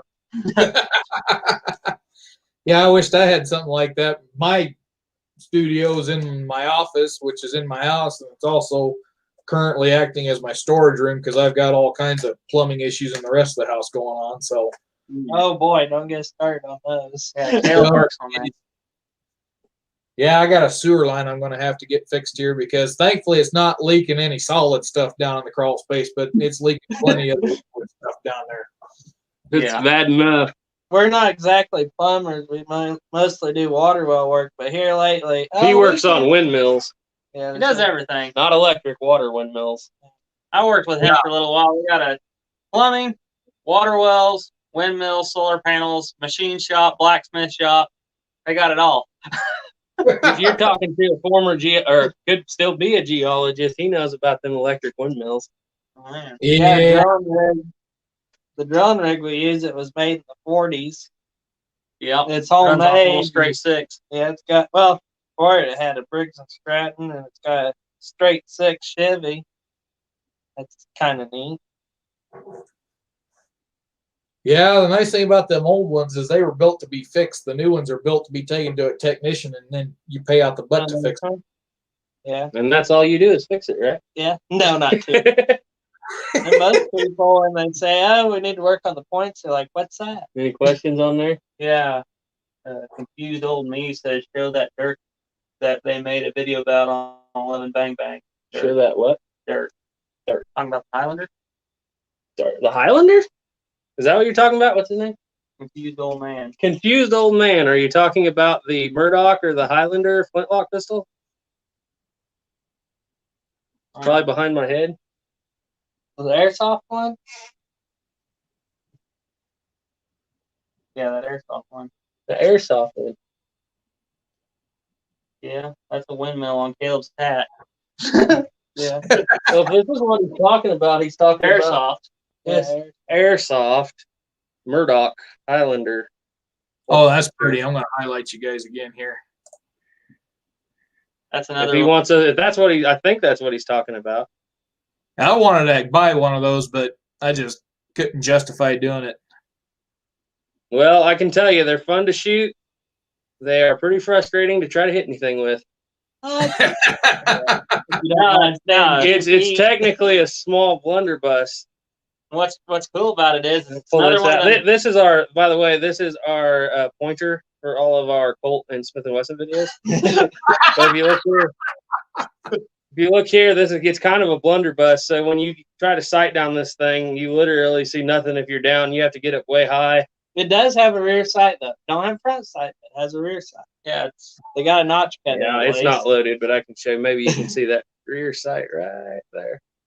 teeny But tiny no front one. sight. So it's a really nice pistol, but it's a nightmare to try to keep the rust away. Just me holding it right now Caleb's gonna spend another 30 minutes tonight before he goes to bed cleaning it. But just Nah, 'cause you I get a picked it still up. roll out and give it a good polish. But the real nice thing about those is from where we get them from. Again, those cheap Indian guns. It's only about $350. $350. Yep. Yeah. That's all they charge. Was it $600 for long guns? $350 for And if you like pistols. down the end of it, it's so thick. I don't think Yeah, you it ain't can I don't blow it think up you if could blow it tried up. to. We shot candy corn Don't out freak of it. out, camera. Here we go. They're airsoft. Oh, Jesus. Airsoft. Yeah, that's got a real old big- airsoft pellet. Yeah. But That's actually, this is probably, if not my first, my second favorite video we've ever made because we had a lot of fun. we shot candy corn out of it. We loaded it with candy corn on Halloween, Yeah, and it actually had enough penetration to get clear through a pumpkin with candy corn. Yeah, that's kind of weird. So I think that's what he's talking about. I hope that's what he's talking about. Yeah, that's he said that's it. Yeah. Yeah, it's a 52 caliber, so we take those 50 caliber round balls 54. and patch them. That's 50. Okay. Oh. and you patch them, put them in there. They work pretty good. Or you just spit one down the barrel. Or you with just the spit 50. one down the barrel. And talk good. Of that airsoft. Of that airsoft, big airsoft bullets. Yeah, you unscrew that little deal in the back and screw your airsoft down. Yeah. The It's got a CO2 cartridge. Yeah, it's got a spot for your CO2 cartridge. Right. It never comes out. It's long-winded. It is very long-winded. I was gonna say before you started pulling that acorn out of there. Man! It is long-winded. That's what in that video I had to edit that. There out. you go. CO2 Like cartridge right You there. just slide it up in. Yeah, them little flintlock guns, they're a lot of fun. So, Duke, what's your favorite video you've made? Oh God, it's been a while since I made one. So the ones where I did that Cimarron, the 73 single action of the 7.5-inch barrel, that's probably one of my most favorite that I've done recently. The 51 Navy video where I reviewed Air's-Gone's Colt Cartridge Works bullet, that was a fun one to do. But a lot of my videos, what I do is when I wind up getting an idea in my head and then I just rush everything, and then, you know, my video doesn't turn out as good as I would thought it was going to turn out. But yeah. Go ahead. I was watching your guys' videos there after last week's live chat, and I was pretty impressed with your guys' quality. That's good stuff on that 39 pocket. And I watched your one that went out this morning on the Smith & Wesson. I really enjoyed that one. Look at there, you got a fan. I was sitting there, I was like, oh, this looks horrible. I'm not good at talking. It takes we do all this just on a Samsung what? Just a Samsung phone. We do everything on it, and we're gonna have to upgrade to a computer because that 49 pocket model video, he edited it for 14 hours to edit that video. The longest one was the Dragoon, and the deal was I caught my hand in a loading chute. It had a trailer deal on it, and he had all the pressure on the back, and he flipped the hitch up, and it about ripped my thumb off. Ended up breaking my hand. So I was laid up here for about a month, and that's when we did that Dragoon video, and I had over, I think, 30 hours into that Dragoon video editing. Well, a lot of people don't see on those, and we get them cut down to about 30 minutes, and a lot of people ask a lot of questions. But, like, for instance, on the 49 pocket model, there's a whole 5 or 7 minute segment on the 6-shot version that came out right there around the Civil War. Right. And they had a 6-shot 32 or it was still called the old model, the old model pocket pistol. But it's stuff like that, and you go through the editing, and after you've done the whole video, you're like, it's the end, and you get to looking around, and you're like, where in the world is that section of video? So you just go on, and if you change it, then it changes your whole sound line. You know how that is. Yeah. And you're like, well, we'll just leave it out. Yeah, that's why I try to get mine done quick and fast, so I get everything that's in my mind while it's on my mind. And sometimes that works out good, and there's a lot of videos that ain't getting put on YouTube because there's a lot of times it don't work out so good.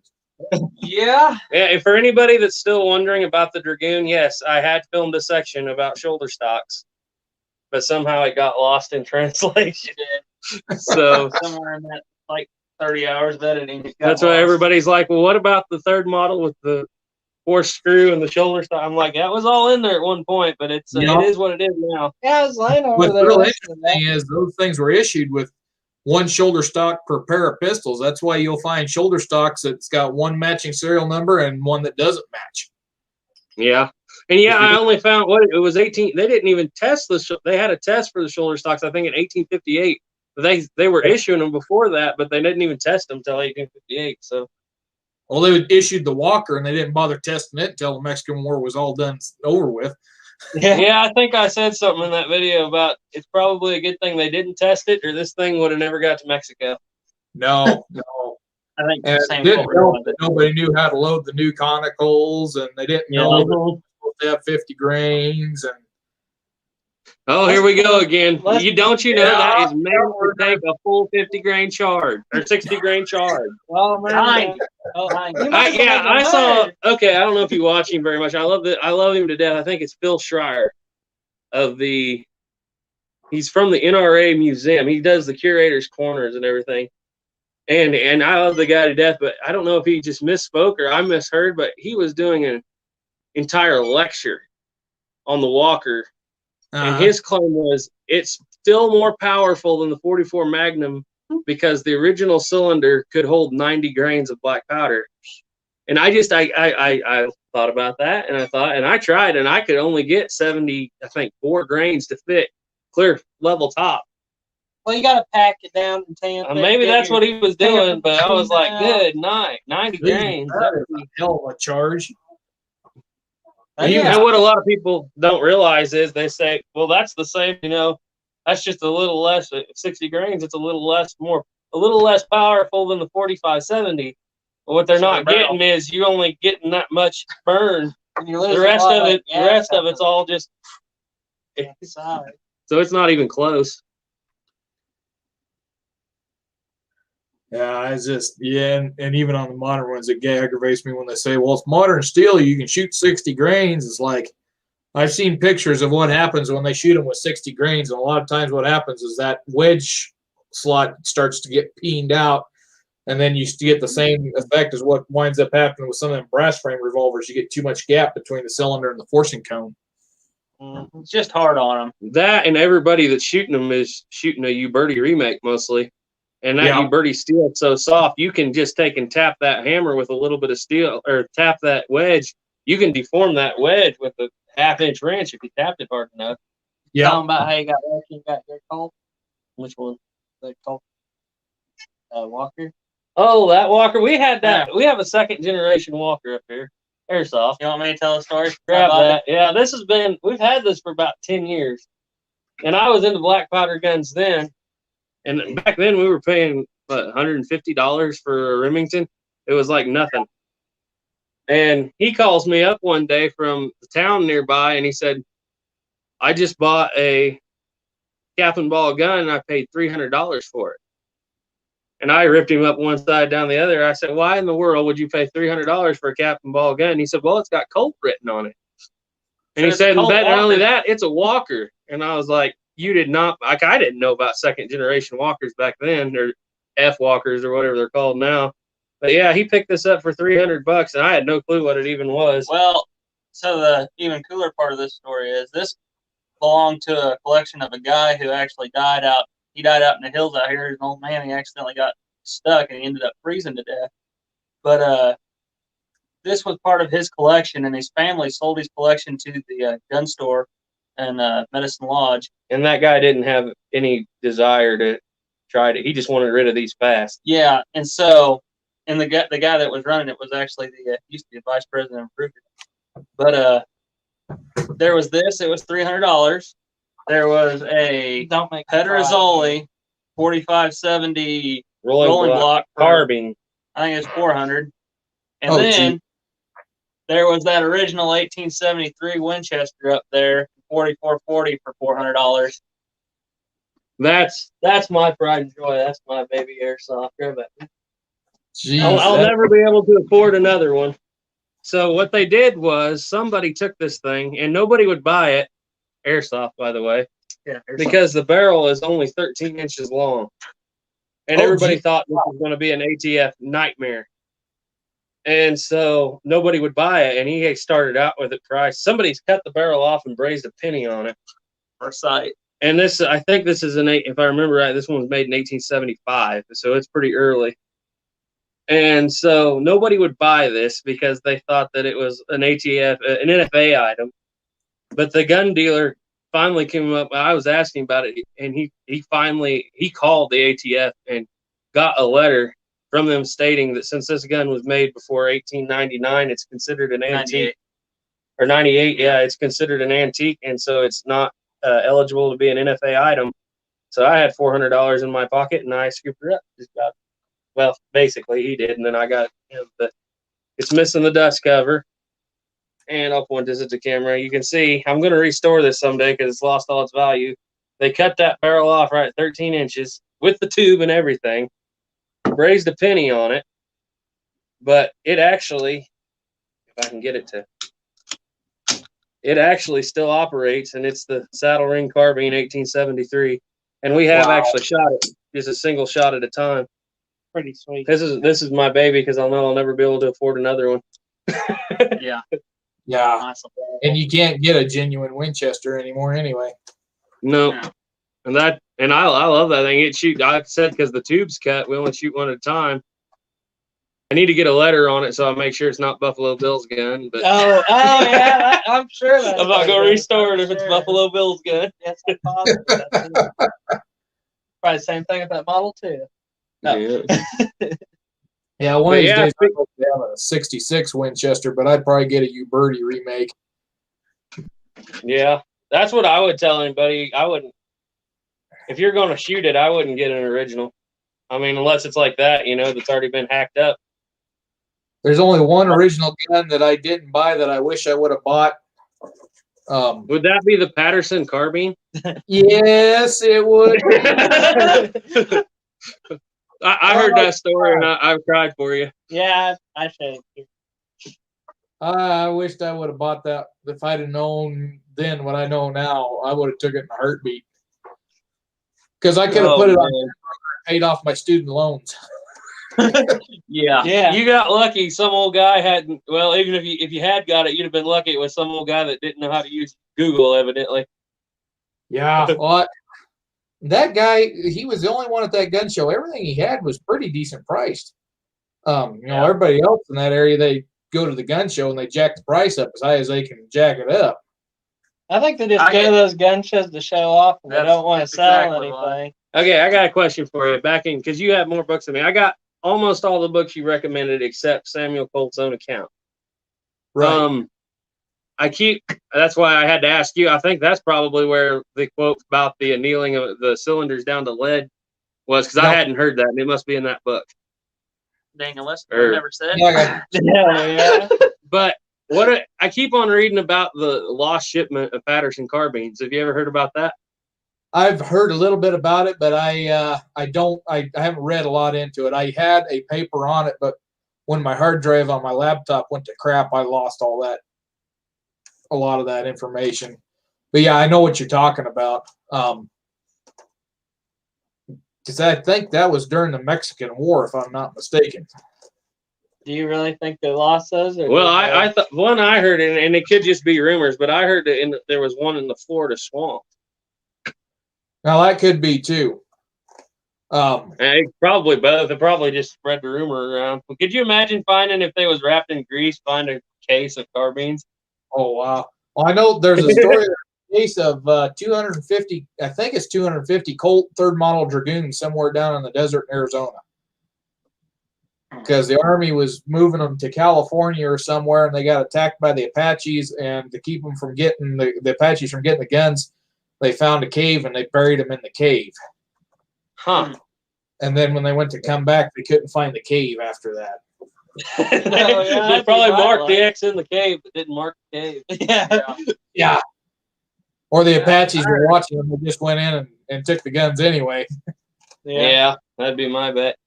But no, I was reading there was some Pattersons that was lost during the Mexican War, and I want to say it was some that the Dragoons were taken out to California because they had a handful of the guns. There was a handful of the Patterson carbines that went down on the Texas front with Taylor's army, because Sam Walker, with his unit that was down there at Palo Alto, they lost a bunch of them crossing the Rio Grande trying to take Matamoros. There's lots of accounts of a lot of lost Colts, but one thing I'll tell you is the amount of Pattersons that are documented out west, the amount that are documented during the Mexican War that are lost, blown up, stolen, and the amount of originals that are still out there that are in museums and private collections. I don't think that they got the production numbers accurate on any of the documentation. You think there's more than 5,000? I think there's a lot more than what they have documented. And you got to remember, Ehlers was in there too, putting together what was left over from the factory. So Ehlers was selling them for, from 42 to 47. So those are the non-matching serial numbers you read about? Yeah. And then some of those are the stretched barrels you read about too. fact, I got a friend, she lives out in Connecticut. She worked in New Jersey. She worked for the National Park unit that had the patent arms factory inside the unit, Colt's original factory. And they got a museum down there that has a bunch of those, and they had a bunch of those that were the non-matching. And then there was one of them up there that she sent me a picture, and you can look at it, and it's got a stretched barrel. It's stretched from 7 inches to 9. Oh, wow. Man. I wonder how thin it is. Yeah, that's what I was about to say. Well, it's pretty easy because you look on the outside and you can see where it kind of dips down. It's real faint, but you can see it. But the easiest way to tell is you take a bore scope, go down there, and you'll see that the rifling goes from being twisted to straight. Mm-hmm. Or it just disappears altogether because they just heat the barrel and then just stretch a little bit. Yeah. But that's also, they get a few extra $1,000 because the 9-inch barrels are supposedly the only ones out there are the ones that went to Texas. Okay. Okay, another question for you. On the walkers, and this is my opinion, or I have an opinion on this, let me say that. Of all the walkers that were supposedly come in rendered in or unuseful after the war and blew up, how many of them you think were boating accidents that got packed back to some ranger that didn't want to bring them in? There was probably a handful of them. In fact, I've got a reference in there, and I don't know where the book's at, but I was just reading it, double checking it the other morning. They've got the Army Ordnance Report. There's 2 letters. One says that the Texas Rangers give the highest value to the Colts, the walkers, because they said they was the best combat arm ever invented. And then there's a letter that they said, they all blew up in service, and out of the, I can't remember, 280 that were issued, only 90 come back in serviceable condition. And I'm sitting there thinking, yeah, I bet a lot of them are in bedrolls. Yeah. No, But one thing that I hadn't ever read before is that they said that a lot of the barrels had been chopped off because the barrels had split. Huh. Now, that's interesting. Walker snub nose. Yeah. Wow. Or else they just cut them off because they wanted to carry them. Yeah. Well, I'd heard that a lot of the cylinders had burst, but I hadn't read about the barrels being chopped off. And then I was just poking around here on the internet looking at some museum photos of original walkers, and I'll be dadgummed if they didn't have one there that was cut off right at where it starts to go from the barrel lug to the round barrel. I can believe it. That's my opinion on it.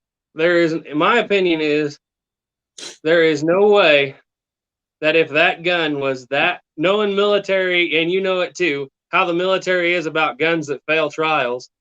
Right. There is no way that if that gun, 3/4 of them either blew up or were rendered disabled by the end of the Mexican-American War, there is no way that gun would have still been so popular among the people using it. Right.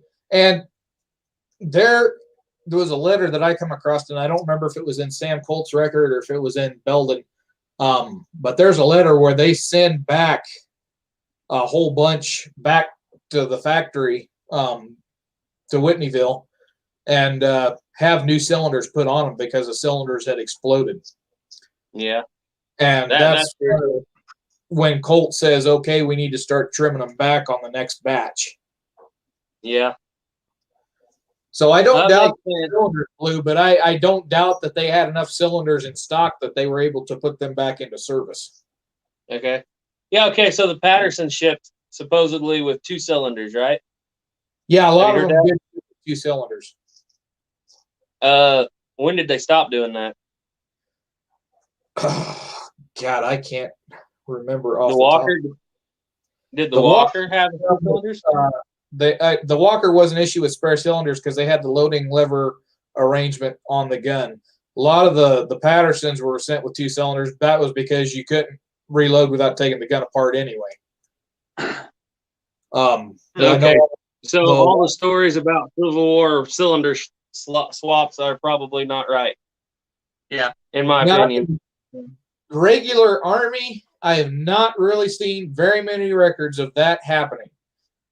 On the Bushwhackers, very bushwhacker. Yeah, the Bushwhackers, it's heavily referenced with the Bushwhackers doing that. But with your regular Union Army, I haven't really seen too much for records of that. And I could be wrong. If somebody on chat has a reference to that, put it in there. But I have not seen anywhere where they talk about, officers swapping cylinders. Yeah, that's what everybody sees the new model Army, and they all, oh, that's that gun you carry 5 cylinders in your back pocket. Okay, that's the thing. Don't get me wrong, Remington people.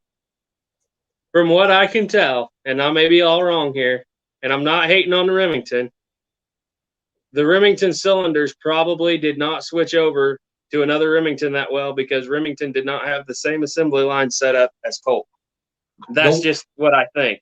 I couldn't prove it, but Duke, what do you think about what do you think about that? Well, as fast as a Remington fouls out, it's going to be a pain to swap out the cylinders anyway. But yeah, I'd agree.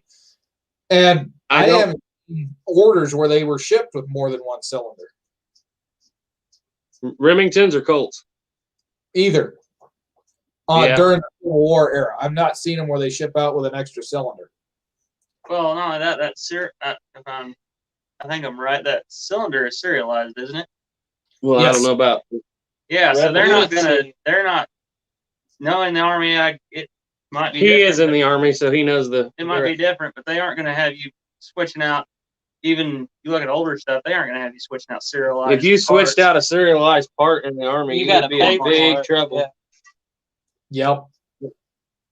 And a lot of people don't realize the main comment I get, and I'm sure you do too, is people say, I wouldn't trust my life to this gun because it must be a nightmare to reload this gun in combat. Is that what, everybody says? It's just so slow. What a lot of people don't realize is the Civil War, at least from what I can tell, this is not Call of Duty. No. Everybody, you only use that gun, unless you're in the cavalry, you only use that gun when you are facing an imminent bayonet charge. At which point, it's going to be medieval after them 6 rounds anyway. So why you always see them pictures of boys with a pistol in one hand and a Bowie knife in the other, usually. If you're a soldier in either the Union or the Confederate Army, just your average enlisted off-the-farm soldier, you're probably only going to be carrying standard issue. You're going to be carrying, whatever musket they give you, your cartridge box, whatever utensils and stuff. And if you've got enough money to go to the store before they ship you out and buy a Colt, that is the only way you're going to have a revolver on your person.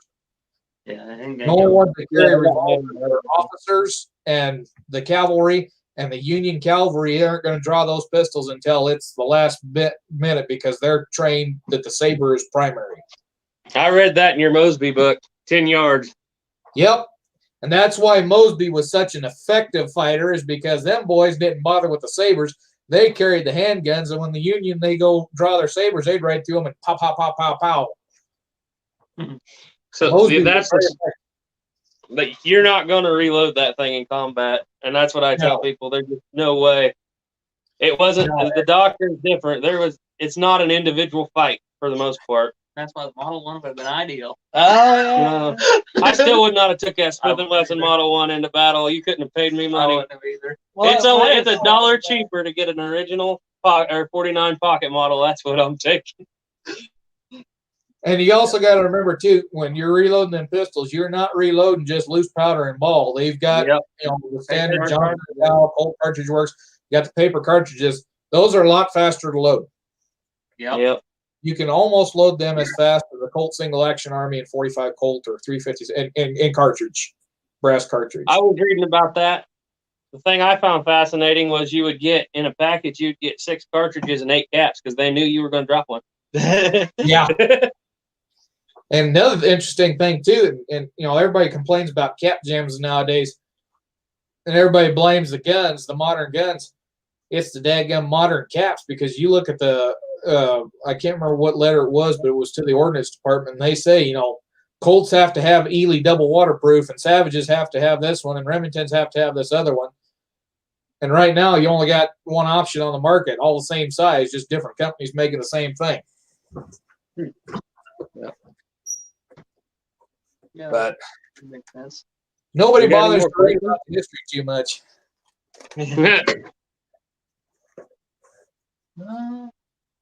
Really? How many people's even here? Was asking about the flag earlier. Oh, What, your Syrian flag? all right. Tell them about the flag. This flag right here. It's got a pretty good story behind it. A lot of people don't even know what that is. You can't tell a whole lot about it, but we'll just say it had something to do with Syrian rebels and Russians and a tank and He was deployed to Syria for quite a while. and That's why our channel name's 11bangbang. yeah, that was the name I put on it after I got out of basic, and I never thought I was going to be doing a YouTube channel or anything. But a funny story when I did get that though, a medic kid, he's a 14-year-old kid, ride around in the desert in his little ambulance, carried a Browning high power, beautiful Browning high power, and he was giving me that flag, and he's sitting there, blah, blah, blah, blah, blah, talking in his language, and the linguist trying to tell me what he's saying. He starts doing this, and I'm putting it up to his face, and I was like, he loves his flag so much. Why is he blowing his nose on it? He said he's kissing it. I was like, oh, okay. I thought he was blowing his nose on his own flag. Had enough of this. He can't tell you because he's in the army, and I won't tell you everything. But let's put it this way: he saw that flag as it went away from his cop, what do you call it? And it encountered, and it was on a pickup, a little Toyota pickup, and it encountered a very large Russian shell. Whose shell was it? Can't say whose shell it was. It encountered a large shell, and that pickup, all that was left of that pickup was that flag, and you can see it's pretty well tore up. And the Syrian rebels actually gave that flag to him, so he can't tell you that, but I will. That's an awesome story there. You didn't say it, I did. Now my phone's dinging at me. You got any more questions on there? Man, this has been fun. I didn't know it was going to be quite this good a conversation. Yeah. Yeah, it's been pretty good. We've been going for about an hour and a half, so halfway through what would be usually one of my normal chats. Confused old man was a while ago said show more airsoft guns. We about showed all the good airsoft guns. We got another again. Oh, the other again? Things we're showing off. This is Right quick, if I got it here. Yeah, I got You it. what? So I got one I'll show here right quick. So, you know, on the first model Dragoon, it's got the square back cylinder or square back trigger guard on this airsoft, and it's got the oval cylinder stops. Yeah. And then it's got the V mainspring. Guy sold this to me. He said it's a second model Dragoon. You look at it, at them oval cylinder stops and that square, that's all, you know, first model Dragoon. Till I tore it apart, it's got the spring of the second model. And I found out you Birdie made some Frankenstein guns that are kind of halfway in between the two. Do you have one with the leaf sight? No, I do not. I think the only company that made those was Army San Marco for a while.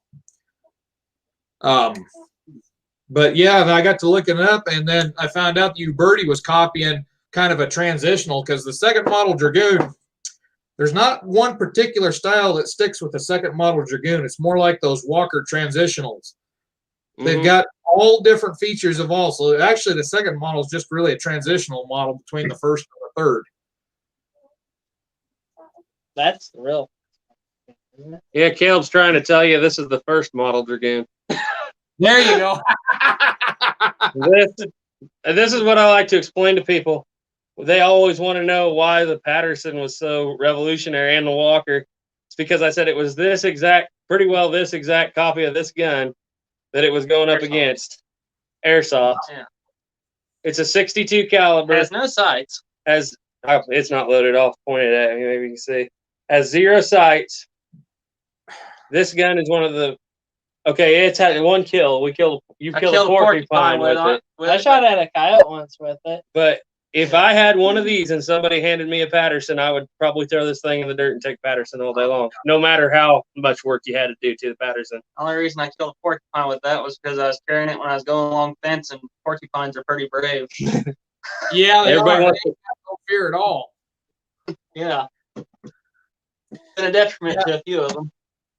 Have you read the book? I don't remember if that was one of the 5 I recommended. The one on Jack Hayes and the Texas Ranger. The one with all the letters in it. What's it called? I can't think of it. This one, I The one think where they talk about the campsite. it's the one that's got the orange cover on it and a picture of Hayes leading the charge into the Indian camp. It's the one, it's the one that talks about Walker beforehand. It mostly focuses on Hayes, but it mentions a little bit about Walker. Okay, I think I have it. I can't remember the name of it right off the bat. Yeah, I think it's Texas Ranger Jack Hayes and the Frontier Southwest is what it's called. Okay. But anyway, they talk in there about, you know, when the Rangers first start getting the Pattersons, and the Rangers were hanging on to their Pattersons and their single shot flintlocks. They was carrying everything that they could carry when they was out there on the frontier. Yep. And that was one thing that, you know, the Indians found out the hard way in 44 is when they went up against the Rangers. They were all armed with the Pattersons and find out that their single shot pistols they thought were single shot now could shoot 5 times without reloading. Yep. That is one mistake I have. It haunted me ever since that Patterson video came out. What? I was talking about the Battle of Walker Creek, Mm-hmm. and I continuously called it. What was it? What? Enchanted Rock? Yeah, the Battle of Enchanted Rock. And I knew it was talking about one, thinking about the other, and now it's out there, so all I can do is put a disclaimer on it. But yeah, well, I heard the Battle of Plum Creek one day, and Plum Creek was a couple of years earlier before that. Yeah. But what's funny is I was just reading up on I was watching the documentary on the Bozeman Trail, and they had a similar incident with the Cheyenne and the Lakota up there. They went in to attack the soldiers, and the soldiers had just transitioned from the single shot muskets to the 50-70. I can't remember the name of that conversion, the Allen conversion trapdoor. Yeah. And you know, Indians got quite a good surprise on that end too. Yeah, man, that reminds me. Well, what was that? That had to have been after the Futterman massacre, then, right? It was about in that same time period. It was within that same year. Of course, that was Fetterman Massacre, Red Cloud's War, all took place within just a couple of years. So it would have been 66 or 67, maybe early 68. I can't remember what year the Fetterman Massacre was.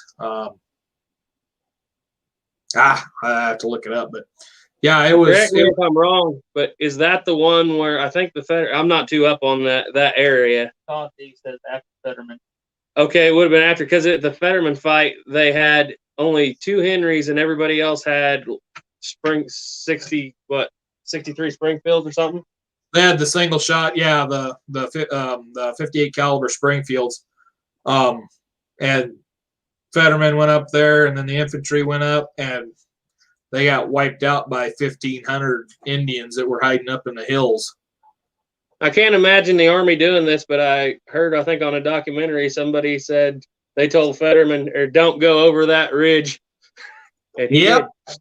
did. I believe it. Kind of like General Terry told this guy by the name of Custer, I think it was, waiting for the Army, and he said, "No, I won't, General." Custer's one of them dirty Cav Scouts. Yeah. That's a lie. The one That's thing what you I find like. You might have a Cav Scout watching. So I was on infantry, and I always go up to the Cav Scouts, and they're always talking about how tough they are and how cool they are and their great history. And I said, really, when I start thinking about your history, you know what I start thinking about? A little more. Something about 7th Cavalry. What was that? Anyhow. He has a thing against the cavalry and the Air Force. I don't know what it's about. Not too bad. I just like to pick on them.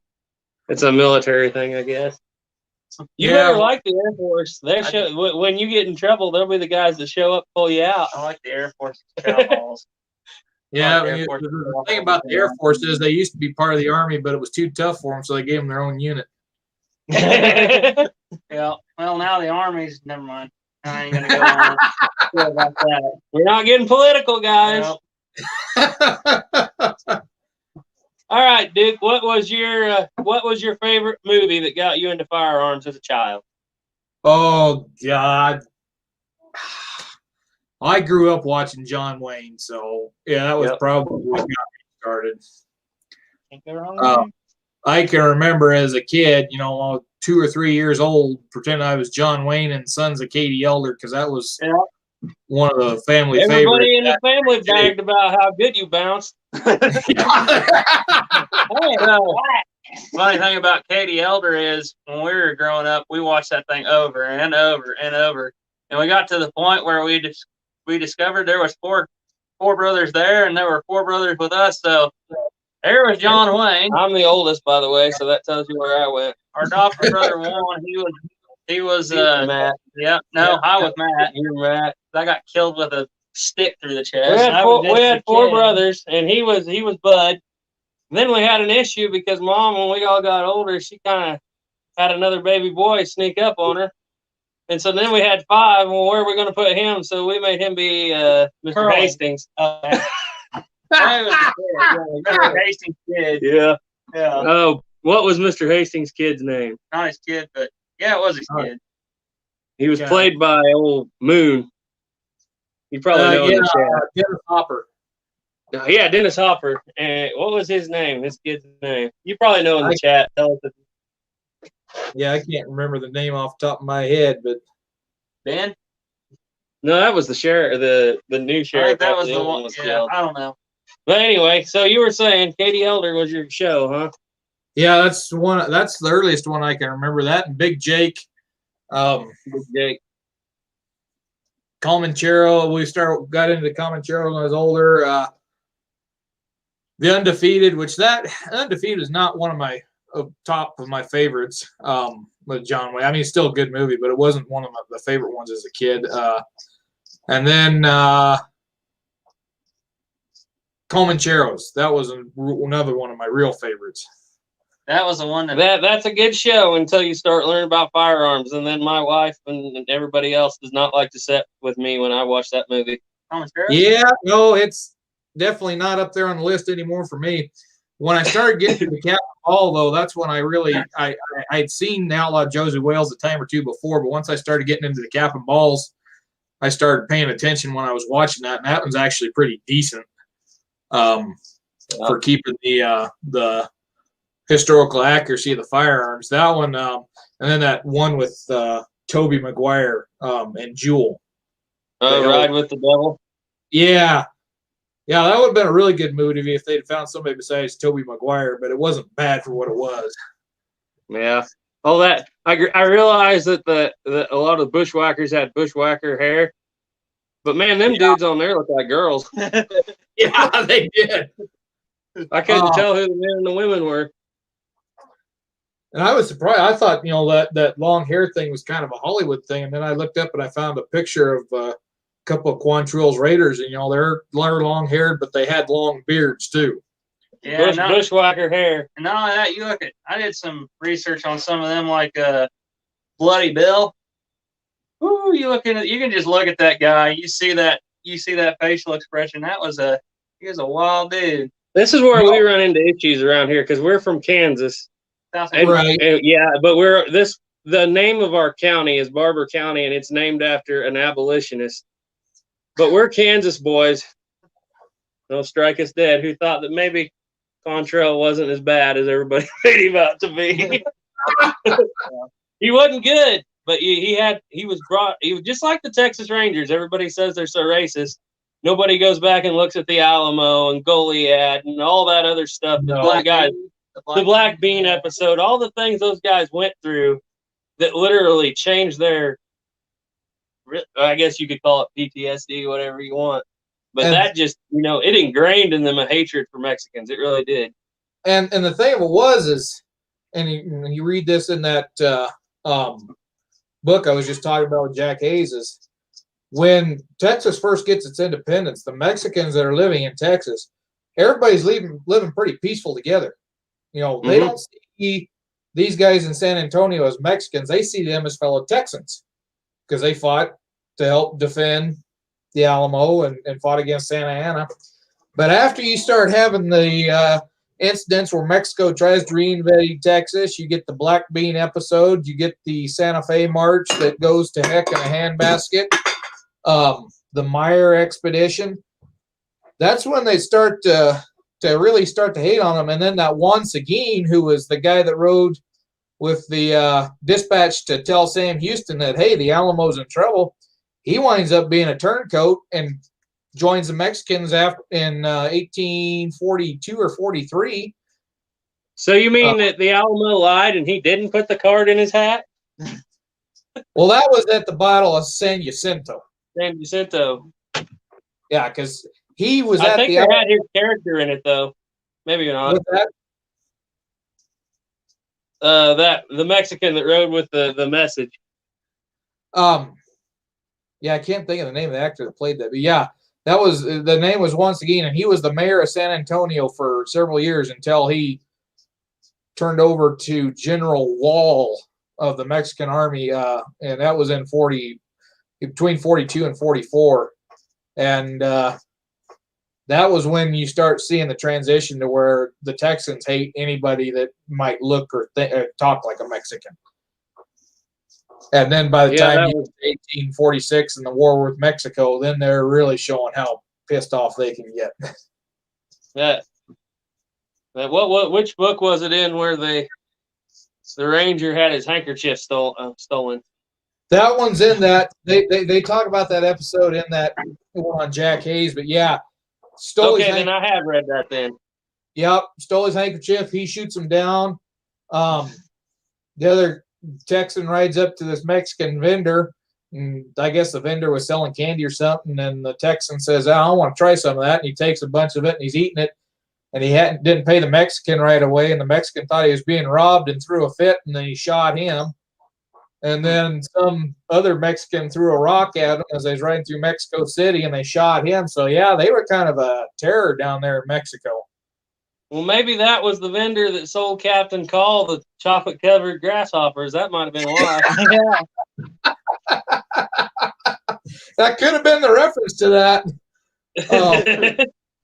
Then there's an event with the, I think it wasn't the 1st Dragoons because they went with Kearney to the California.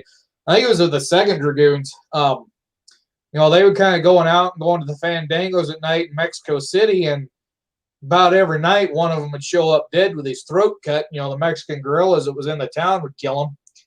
And the Texans kind of got fed up with it, and they kind of all got together one night and strung out through town, and they said that when they started shooting, it sounded like volley fire all through the night. And the next morning when they got done, there were something like 40-some-odd bodies at the morgue. And after that, not a single American was killed in Mexico City. Mm-hmm. And that's where they get the racism stories from. But like I said, they're a lot like Contrell. Well, maybe not Contrell, but his men. They're just reacting to things that have already happened that nobody ever talks about. Yeah, yeah, it's definitely a something behind it that drove them to that point. Yeah. Todd B. Yeah, I'm not defending Bloody Bill. I'm just saying, what he did was not right or anything. I was just saying, like, you look at some of the pictures of them old boys, it was rough times. And he's talking about the massacre at Lawrence. Yeah, Lawrence. Let's we'll put that in a little bit of perspective. Before the massacre at Lawrence, all the women that were related to the raiders that they could catch were captured and put in a 2-story building in Kansas City. And it was not a good 2-story building. It was not solid, and it collapsed, and it killed a bunch of them.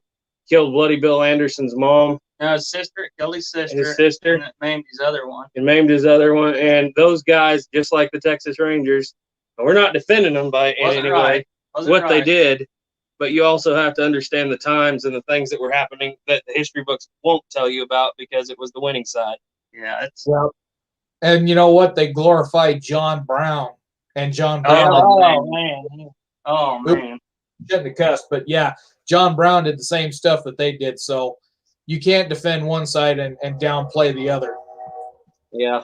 And we get this all the time because we're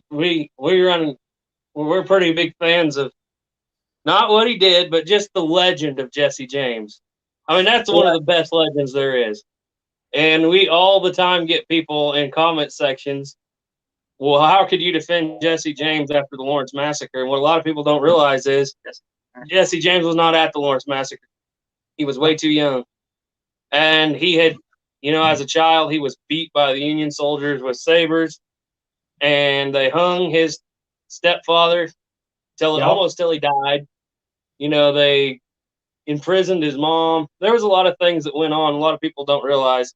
You always hear bushwhackers bad, red legs good, except unless you're talking about Josie Wells, which is one thing that got pretty close to having that right. There's bad on both sides of that deal. Yep, and it always takes one side to start it, and the side that starts it isn't the one that gets the bad rap. Yeah. Yeah. Anyhow, I got a for you. Lost a photograph of Bloody Bill Anderson that had been colorized. Yeah, And that sounds scary. Well, they said that he would go, before he went into battle, he would go screaming the name of his dead sister and the sister who got crippled or whatever. And what was it? He had like 57 knots into his belt or in a rope. Oh, he marked the guys he killed. He cut their ears off. Yeah, but you want to talk about a black and white photograph of him. He just looks like a normal person from the time. But when they colorize it, and you look at his eyes, there's crazy. He's got that hardened killer at that point, and you can just see it by looking at him. Yep. And it was kind of it was I wouldn't say it was disturbing, but it was moving. Scary. It's scary. Yeah, I mean, you just look at somebody that would kill you just as soon as look at you, and you can see that passion right there when they. And it's amazing that colorization just brought that to life. Yeah. And what a lot of people don't realize is Jesse James didn't really ride with Quantrell. He rode with Bloody Bill.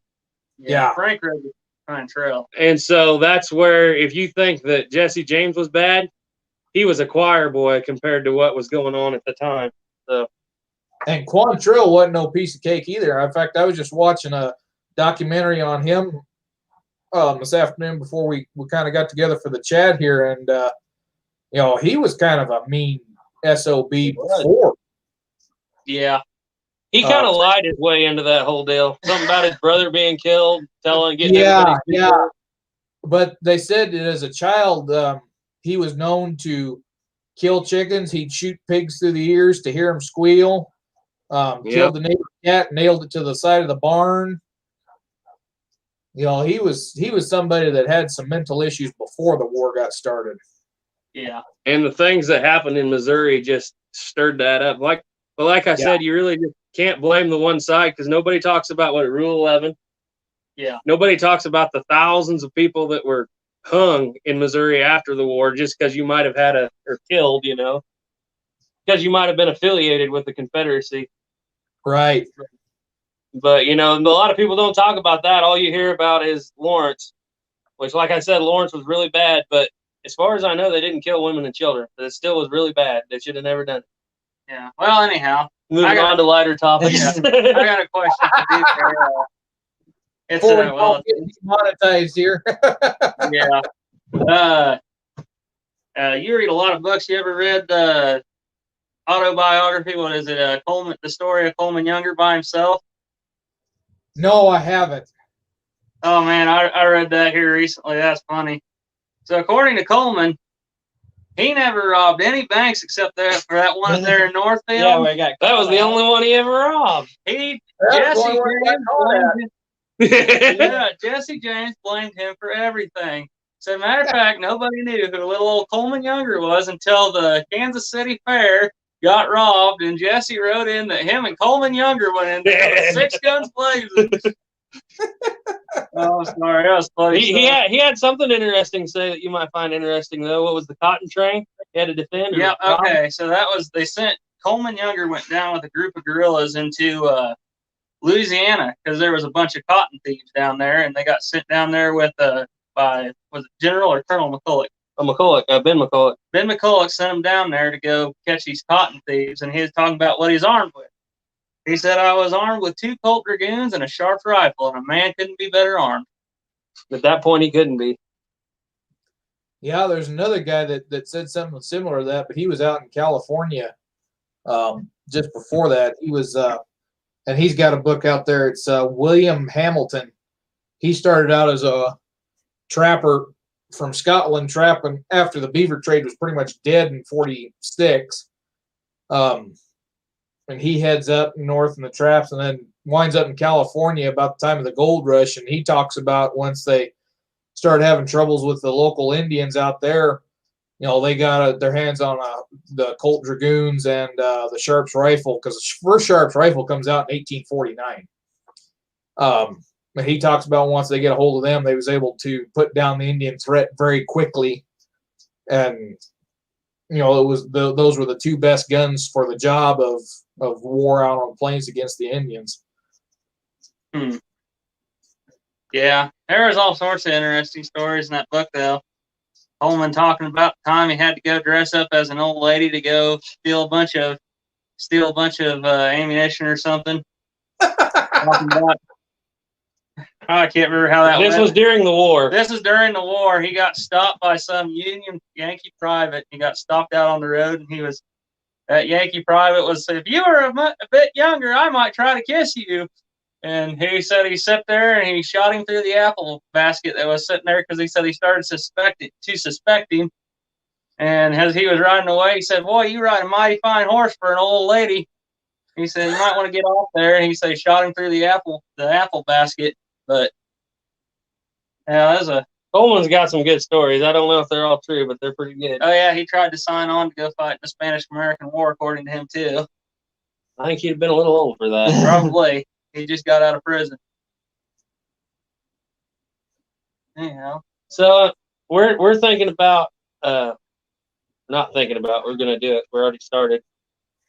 It's a pretty family friendly channel, and so what we're gonna do, and the reason I was asking about movies you saw as a kid, is pretty soon we're gonna start a movie review series, if we can figure out how to do it without getting copyright claim. Right. On movies that you can show your kids to get them interested in firearms.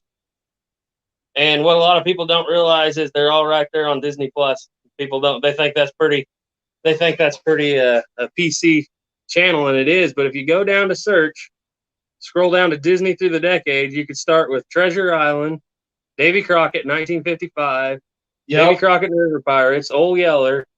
We're going to try to start this series to review these old movies that show guns in a good light to kids, because that's where we all got started, especially with the black powder stuff. You want to be Davy Crockett. You want to be cutting that notch dead center. And those are good places for kids to start. And it's actually right there on everybody's TV, right on Disney Plus. Your kids watching some modern animation cartoon, and they probably, I don't know if they'd like it or not, but you could switch right over and show them some Davy Crockett. That's pretty good stuff. Oh, every kid. I thought about trying to do one of those movie reviews. I was going to do it on that. I don't know if you've seen it, but the movie's called Dead Birds. It's kind of a horror movie, but it's set during the Civil War. And I watched it just because, they had some cap and ball guns. And I thought I'll watch and see how bad of a job they do. They actually did a really decent job.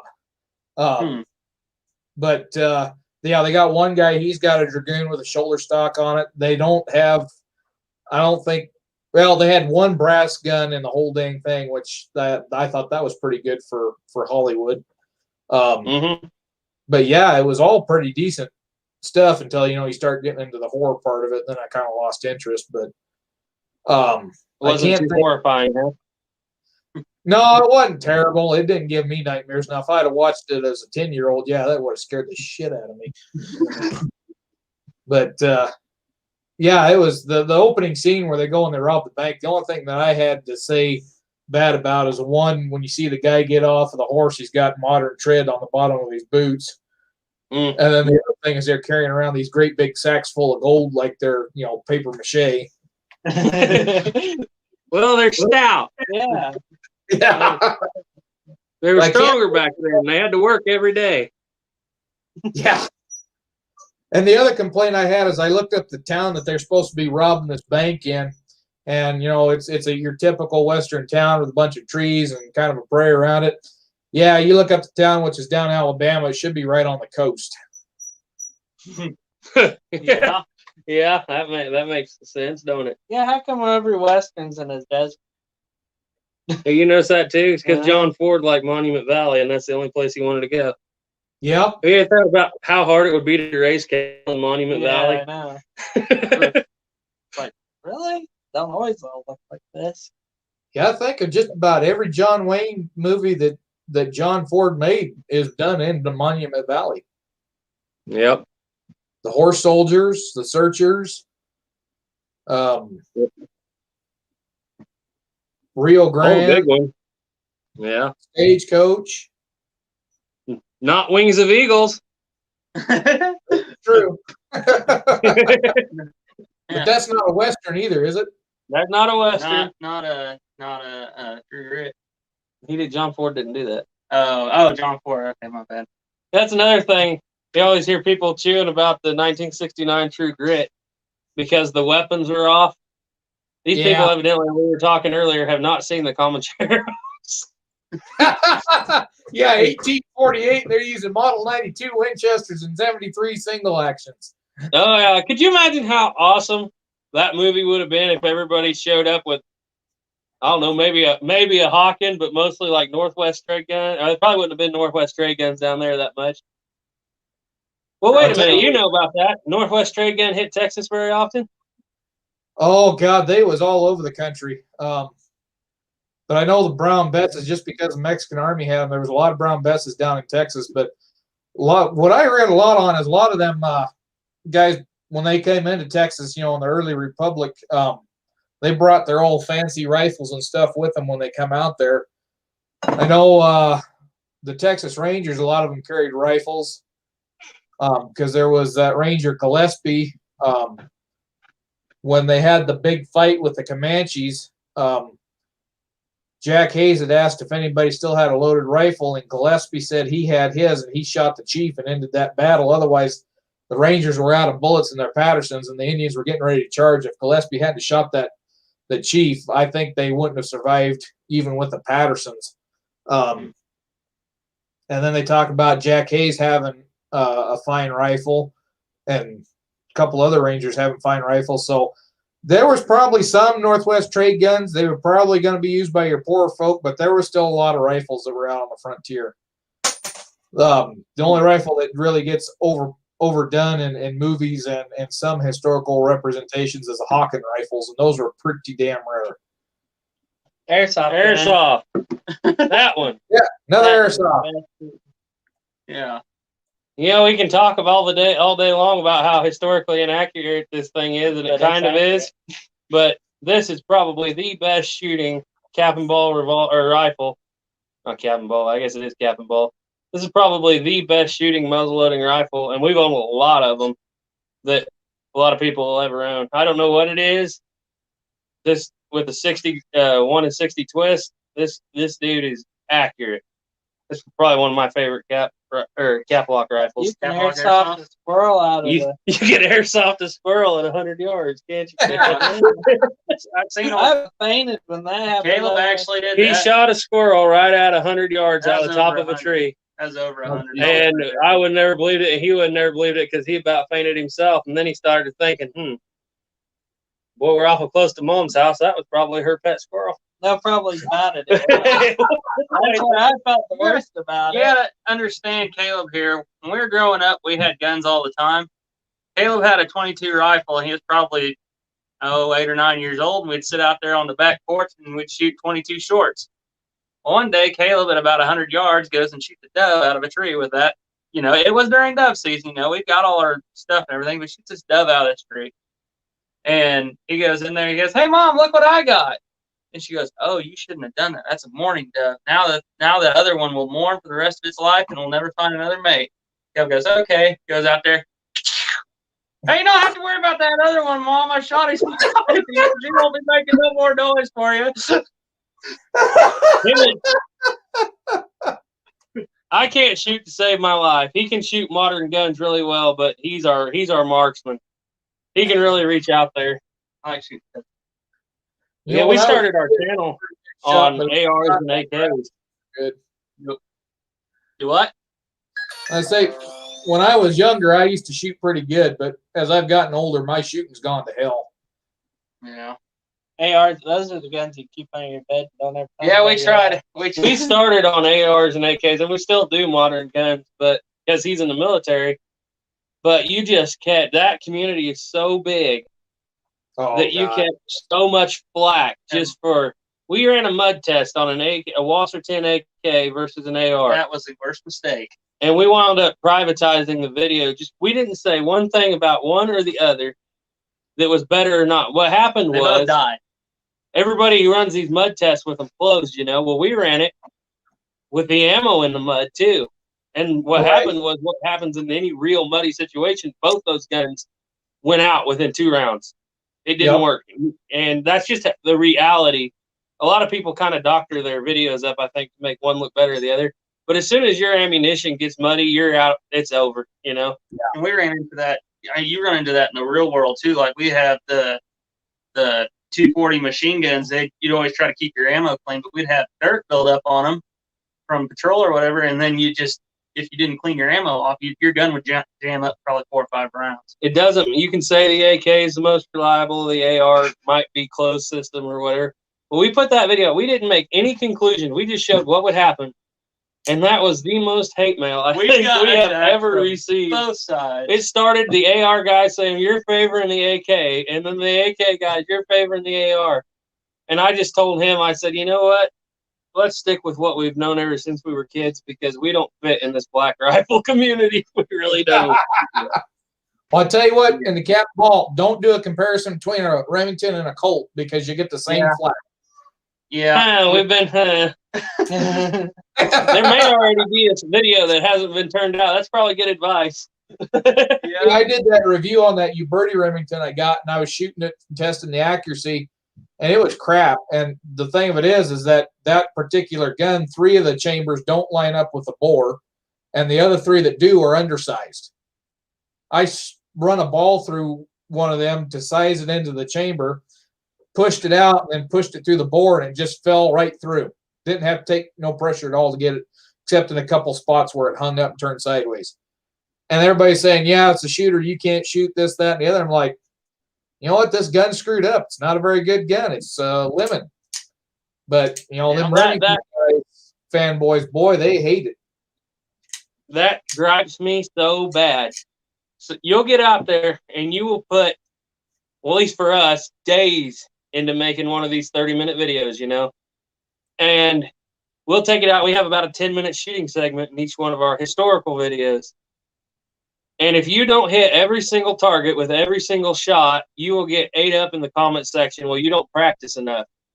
And these people do not realize I shoot my 51 Navy religiously. That's my gun. That's the one I shoot a lot. I'll go out and take the Patterson. I've shot 12 rounds to that thing in my whole life. And the Walker, I'll shoot. It costs a lot to shoot the Walker. It really does. So I don't shoot it that much. Every single gun's got every single one of these guns has a different point of aim. And these people will get on there and well, why in the world don't you practice more? It's like you come out here every week and shoot a different one of these guns, and I want to see you hit a clay pigeon at 20 yards. And you could try to zero them, but you also got to work your day job too. Not just that. They don't get that. We kind of got. Like I said, we got a lot of good people on our channel, but there are some people that are just, I don't know. It gets pretty discouraging sometimes.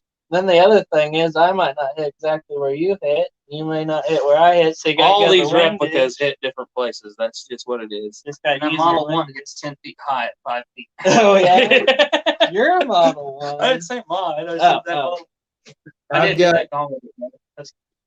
I don't know how many Colts I've got, the open top copies, but out of all of them, most of them shoot high. But my 1861 Navy, I expected that one to shoot high, and hell, it shoots right at point of aim.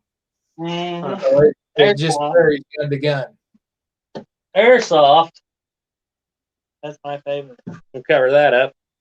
This one is the best. The 61 Navy here, it's Uberti, is the best shooter we got too. It won the pumpkin shooting. It won the. We had a pumpkin shooting contest, and it hands down won. We were using cartridge guns, and Caleb was using this. Of course, that's Caleb's carry gun. Yeah, and I'm going to tell you right now, I'm not pointing at this at anybody, the camera or anybody else, because he does keep this one loaded with airsoft. With airsoft. Because it is such a good shooter. Airsoft BBs in it. Yep. But yeah, 61 Navy is everybody says the 60 is the pinnacle. In my opinion, the 61 Navy is kind of the pinnacle. Yep. And funny thing, there wasn't a lot of these produced because it wasn't very long after that they go to the cartridge era. But between this one and the 51 Navy, the Navies are probably my favorites. Besides the Patterson and the Walker. Well, I might give you a little spoiler alert, but the reason I can say that about the Navy, the 61 Navy, is because when we get to that episode, we have an original 61 Navy. Oh, We're going to try to shoot it. Probably hasn't been shot in 100 years. Well, if we can. What's even cooler about this pistol is that it is in our brother-in-law's. He's our boss too. Yeah. It is his great No, it's not grandpa, it's uncle. uncle. His name was Alexander Sanderson Porter Draper. He was from Iowa, and he fought in the Battle of Iuka. And he has, in his collection, he has an original converted 51 Navy, converted 38 rimfire, which was his original gun. He'll do that. He was discharged from the Union Army in 63, and his 61 Navy was made in 64, and they still have both those guns. And Wow. if everything works out, we're going to try to shoot that gun in the 61 Navy video when it comes up. Yeah. And the other cool thing about him was he was, what was it, first sheriff? No, that was the other side of the family. Oh. But yeah, that's going to be something special because I don't think I've even seen an original 61 Navy on YouTube because they're pretty rare. yeah, they are. I seen one up at a gun shop up in Pierre, South Dakota, and it had the original holster that come with it. But the guy had it way overpriced for what he was wanting. He was asking $6,000 on it, and the guy that ran the store said it was probably worth maybe $2,000. Yeah. But it was still in good working condition. So, but they said it was just way overpriced. Yeah, this one's been kept in the family. The place where we have our range, that's on the ranch. It's been in that ranch family ever since it was bought new. Like I said, it hasn't been shot in probably 100 years, but we're going to clean it up maybe. If everything works out right and all the family members agree, we may take it out there and give it a go. We'll definitely show it. We may give it a go shooting it because it's in good shape. There the banshees are howling. Yeah. That's hard. Probably going to have a wildfire again. God, I hope we don't have any wildfires around here. God, it's too daggum dry. I assume you guys are probably in the same drought we are. Yep. We had one of the seventh biggest wildfire in U.S. history happen in this county. It burned like 4 million. How many acres did that thing burn? I don't know. It was up A for 3 lot. days. I know that much. It lasted for like 3 weeks. Is that the one I that was started right over here along the Colorado border and just kind of burned along the south part of Kansas? Yeah, it started at Anderson Creek down in Oklahoma. I can't remember. I don't know if that's the same one or not. Different fire than. Yeah. This one, though, I fought the fire. I was fighting fire one day right out here south of my house, south of town here. And then the next day, I went to bed that night. I went to go to work 40 miles away, and I was fighting the same fire. Oh, Jesus. Because it had just whipped around there. And it's about We don't live in the part of Kansas where they have fields and mile roads. We got canyons and 10-mile roads. And cedar trees. If you The have non-flat part of Kansas. No, nothing flat here. The Jeff Hills. It's Have you heard of the Medicine Lodge Peace Treaty pageant? I've heard of it. I haven't read up too much on it, but I know of it. That's our one and only reenactment claim. That's what we do. We do it every 4 years. It's supposed to be the biggest outdoor event in the world, but as far as reenactment, but these guys are on the wagon trains. I'm gonna be a mountain man this year. I think we're all going to go mountain men this year. Gonna take my fusee. You're going to give up your cowboy slot? I was in the middle of a Longhorn stampede 4 years ago. Well, if you And guys- my horse jumped left and I went right, and I landed on my shoulder because I was not going to drop my gun to grab that saddle horn. And that shoulder has not felt right ever since. I'll give you guys a We do little it. if you're a mountain man, if you're going to wear buckskins, don't buy the modern chrome tan. Go get the actual brain tan deer skin, because when Yeah. it gets I to be was going to ask you about that. What about linen? What about what? Linen. Yeah, linen would work. The mountain men were known to use linen in the early days, but by the time you get into the mid 1830s, they're pretty much dressing like the Indians do. They're using whatever they can find for clothing out here, because it's rendezvous once a year. You're going to play inflated prices for clothing and for cloth, and it's 1,000+ miles back to St. Louis. So just make your clothing out of what you got, and cloth don't last long in the West. Yeah. How about hats? I mean, I don't know a lot about the era, but I don't think that everybody probably wore a fur hat, did they? This kind of hat is pretty dang common. The Davy Crockett raccoon face on the hat, no. Don't. I always thought that was a really short raccoon if they had the head and the tail on it. Most of what I see for caps is you see the wool knit caps. You see broad brimmed hats like these. You see what they call a wolf ear cap, which is just basically a sock for your head, to put it kind of plain. I'm trying to think now. What skin caps you do see? Some of them. There's one style that looks like kind of a modern ball cap that's made out of muskrat. I've never seen a reference of a hat made out of beaver, because beaver skin's money. And you see a coon skin cap, it's usually just the body and maybe the tail, but never the face on it. And they usually have some sort of brim on them. Jeremiah Johnson bearskin hat. Yeah. Yeah, that's Hollywood. Yeah. How about and I don't know if I can explain it, the hunting frock. Then we were talking about this. We were talking about Townsend's earlier. We're kind of talking about getting some of that long hunter. Like the long hunter. Townsend's like the 3 cape leather hunting frock or canvas. Does that fit the era? That would be all right. That would be decent. But what I'd recommend if you're looking for books, there's God dang it, what the heck is his name? It's the Trapper Sketchbook, Volume 1 and 2 by Charles Hanson. I just got a sketchbook on the frontier scouts and buffalo hunters. But those other ones on the mountain men sketchbooks, they go into quite a bit of detail on clothing and stuff. And then there's another one, I think it's an 1837 sketchbook. That one has a lot of good detail on the hats, the clothes, the dress style, and most everything you're going to see out, in the mid 1830s through the 1840s is going to be, made out of deer skin or elk skin or buffalo skin, maybe for moccasins. But there's not a lot of cloth. Not to say that there isn't. You might see cloth shirts, but pants and coats are mostly made out of skin and hides. Okay. Everything he said we have. Okay, here's another question. Yeah. Airsoft. Cap lock pistols or flintlock? Depending on what area you're going to, if you're doing the very late fur trade, you can get into cap lock. Very early fur trade, you're going to want to have a flintlock. We're talking like last rendezvous. Last rendezvous, 40, and they're still going to be seeing a lot of flintlocks over cap locks, just because of the premise of those percussion caps. It's the same thing like cloth. You got to get them at rendezvous or a trading post, or you got to go to St. Louis to get them.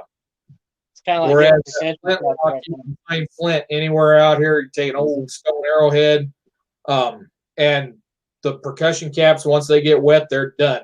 You don't ever use them again.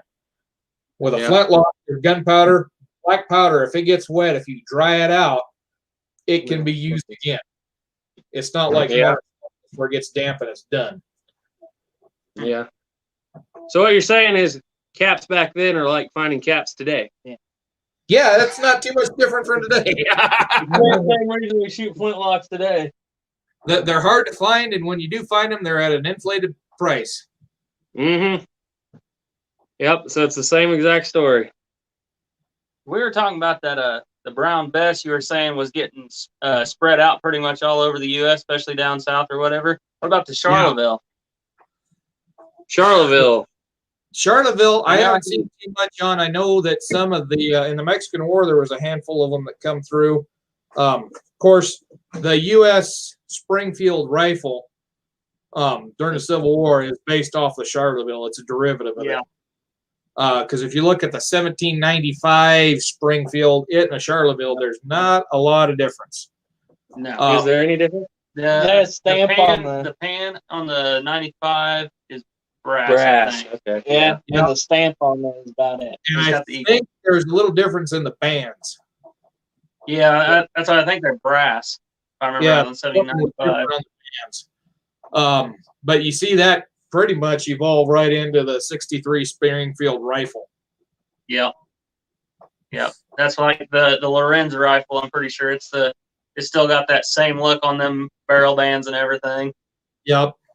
But the reason you see a lot of the British brown besses pop up in the West is because in the 1820s they start transferring over to the Baker rifles. Yeah. And so they start surplusing a lot of them. Mexico had gained its independence in 1821. And so they're wanting to get arms for their army, and they come into an agreement with Great Britain, and that's how a lot of brown besses get over into North America is they come in to Mexico, wind up surplus there, come up the El Camino Real to Santa Fe, and then, the back route away from the Santa Fe Trail. And there's some surplus that comes in from the north because they're trading, the Hudson Bay Company's trading with the Indians, so they're trading off surplus muskets. And you see a handful of them come across the U.S. as surplus for trade items. But the Mexican Army was probably the biggest source that had brown besses in North America in the 1830s and 40s. And even during the Mexican War, that's most commonly what the soldiers in the Mexican War was going up against was a brown bess musket. Yeah. Yeah. I think it was the new land pattern, pretty sure. Yeah, I have a book up here. I don't remember what it's called. It's the Colt book. It's not one you recommended. It's got a lot of. The writer is one of the guys that says that cast iron was what the gun was made of the Walker, but it's got a lot of really detailed machinery. It really is good on the machinery used in the Colt factory drawings, blueprints. But it had a whole section on the Mexican War where one guy was telling, I think somebody was telling Walker, I can't remember who it was, but they were discussing the Mexican troops, a lot of them being so young, and they were saying that the Mexican government for their brown besses would not pay to buy ammunition. They would pay to keep the uniforms and the guns extremely clean. But most of the time, the very first round those guns fired was in battle. Nobody ever tested them, practiced with them. Yep. So that was something I thought was interesting. That means if you got one of them right after then, it'd probably still be in pretty good shape. Yeah. Yeah. Be like the French rifles from Vietnam, Never been fired. only dropped once when retreating. Yeah. Be like a truck driver's rifle, still in the plastic bag. So yeah. That's one of the things they talk about too in that Jack Hayes book is, the Mexicans not having very good accuracy because the Texas Rangers would sit there and snipe them off the top of the rooftops in that one battle where they attacked the Texas Rangers when they were sleeping in Mexico City. They talk about, the Mexicans didn't have very good accuracy at all, but them Texans would pop them off, and that's probably because they're using brown bess muskets with a military load that isn't very good past 10 feet. Mm-hmm. Ask Calvin how that military load was there at Independence Day shoot. He's a good shot, but he had trouble putting that brown bess on a 10-inch plate at 45 yards. I did better. I had to figure out how to hold. Yeah. You got to learn a whole different sight picture when you're shooting those smooth bores like that. You got to get up off the stock. My bayonet lug ain't exactly straight either. Can you, on your brown bess, can you go straight down the barrel, or do you have to get way up high off the stock to get it to hit high enough? I go straight down the barrel, and I use that bayonet lug as a front sight. Yeah. basically Here's you on there. beat of a shotgun. Yeah, this is not Indian made, Caleb. Well, like a lot of that's the one thing about these India muskets. You've got to, at least a couple of them we have, you've got to train yourself with a completely different sight picture because they shoot low. And you can shave that front sight almost completely off, but you've got to learn to keep your cheek an inch or so above the stock and look at it completely different, and you'll be okay. Well, I was kind of surprised with I mine. don't I know. made some of the military loads, and I couldn't hit a tractor tire at 50 yards, and I'm talking the big rear tractor tires. But you hit that milk jug. Yeah, I hit the milk jug. But then I put that. I went to a 715 round ball with a fairly tight patch, and was getting almost hole in hole accuracy at 50 yards with a brown bess, which is pretty dadgum amazing. And then I shot it. Somebody asked me if I could hit a target at 200 yards with it, so I went to a 735, which if you set that ball on top of the muzzle, it takes it about 3 seconds to get down to the bottom on top of the powder because it's centered so perfect and so tight. It takes the air that long to get around it. But I was hitting the head on a silhouette target at 200 yards. I got 3 out of 5 shots on the head of the silhouette target at 200 yards with that brown bess. There you go. It can So what be were you patching with? I was patching with pillow ticking, just whatever pillow ticking was available at Walmart. I don't even know the thickness. I just know it's pretty dadgum tight. With the 735, with the one I was hitting at 200 yards, I had no patching at all. All I had was a piece of, I used a piece of cardboard on top of the ball to keep it from rolling out. Mm-hmm. And just the gas, as tight as that fit is, just the gas going around the ball kept it center, and that's what got it its accuracy. Well, this Northwest trade gun I have, it's supposed to be a 62. It comes out more like a 615.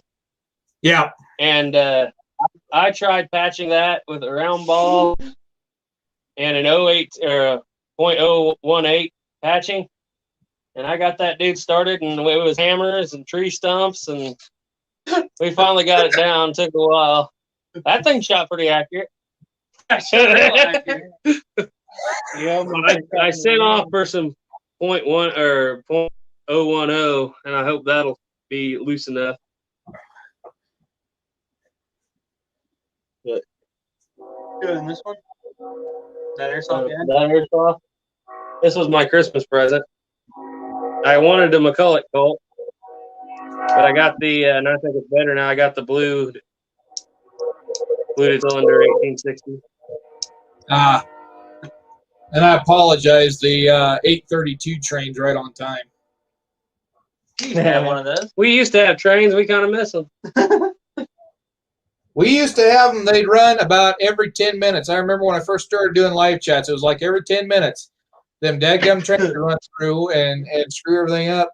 But ever since COVID happened, and the fact they've been working on the line somewhere down towards Garden City, Kansas, trains have really slacked off. Might hear 2 or 3 a day now.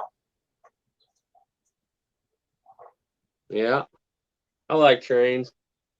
Yeah, he hitched a ride on one time. Rode 5 miles and jumped off. And then Mom still don't know about that. She's probably watching this live stream. She knows now. Commenting earlier on the live stream. Shall we talk about the holes in the floor? I got one of those too. You got one of those too? One of them cleaning oopsies? Clean your gun oopsies? No, it was more of I found a rattlesnake curled up in the corner of my house, and I wasn't going to go let him get out of sight to go find a shovel, so I grabbed the 22 and shot him right there. There you go. See, that's the difference. You have a 22 caliber hole. Mom has a 12 gauge caliber hole. Well, a 12 gauge was the next option because it was a next gun over. A 3-inch BB steel shot load. Yeah, I get the job done. But it's just that, my sewer pipe's kind of in that vicinity, so I didn't want to get too big, too wild, too fast. So you still got that Japanese, or was it Chinese lever? Was it 87? Yeah, I do. I need to.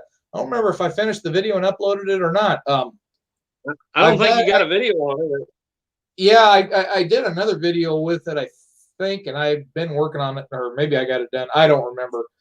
Because it's been 3 years since I filmed that. But yeah, I've still got that. I really like it. I just don't like loading the damn thing. Because it never fails. You get the last round in, and then you bump that damn lever, and the release button turns loose, and then all them shells come flying right back up in your face. So it's like an inverted 97 where you hit the buttons and they all come flying out. Yeah.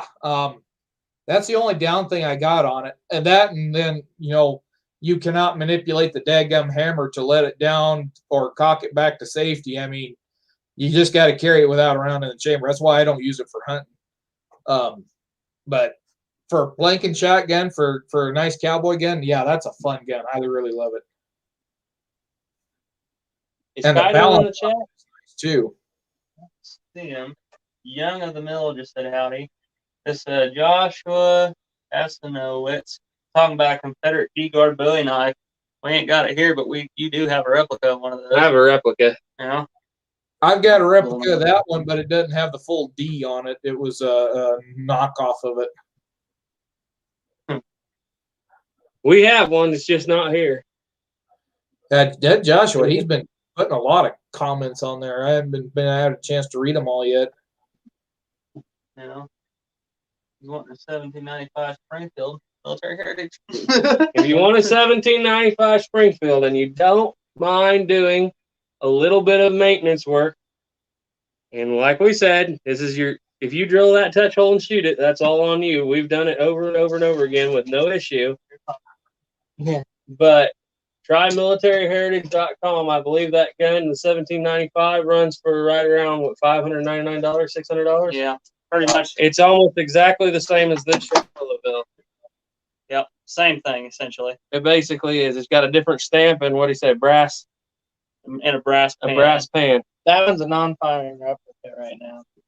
Oh, yeah. That's a little tip. If you're getting these India-made muskets, be real careful because they put a divot in there where you're supposed to drill the flash hole. It's not always in the right spot. If you just take the barrel out and drill it there without measuring it, 99% of the time you're going to wind up with a flash hole in the bottom of the pan. Yep. And then it starts to blow your pan out. And it's just way too low. So take your time, screw your barrel down real tight, measure the top of that pan, and it doesn't matter where that divot is. You have to put that touch hole high. Yeah. At least up to the top of the pan, not in the barrel bottom. will sink down into the stock will too. A lot of these India guns have and when we do the Northwest trade gun video, I'll show you in a picture, but they have a fiberglass liner in it, some kind. Like if their barrel didn't line up just right on the inside. I don't know if all of them do. It's the barrel bedding. The barrel bedding. And that barrel bedding, when it works its way in after about 50 shots, and your barrel will settle just a little bit. So start out with that touch hole higher than you think you need it, but not too high. But, just sitting right on top of the pan is a good place.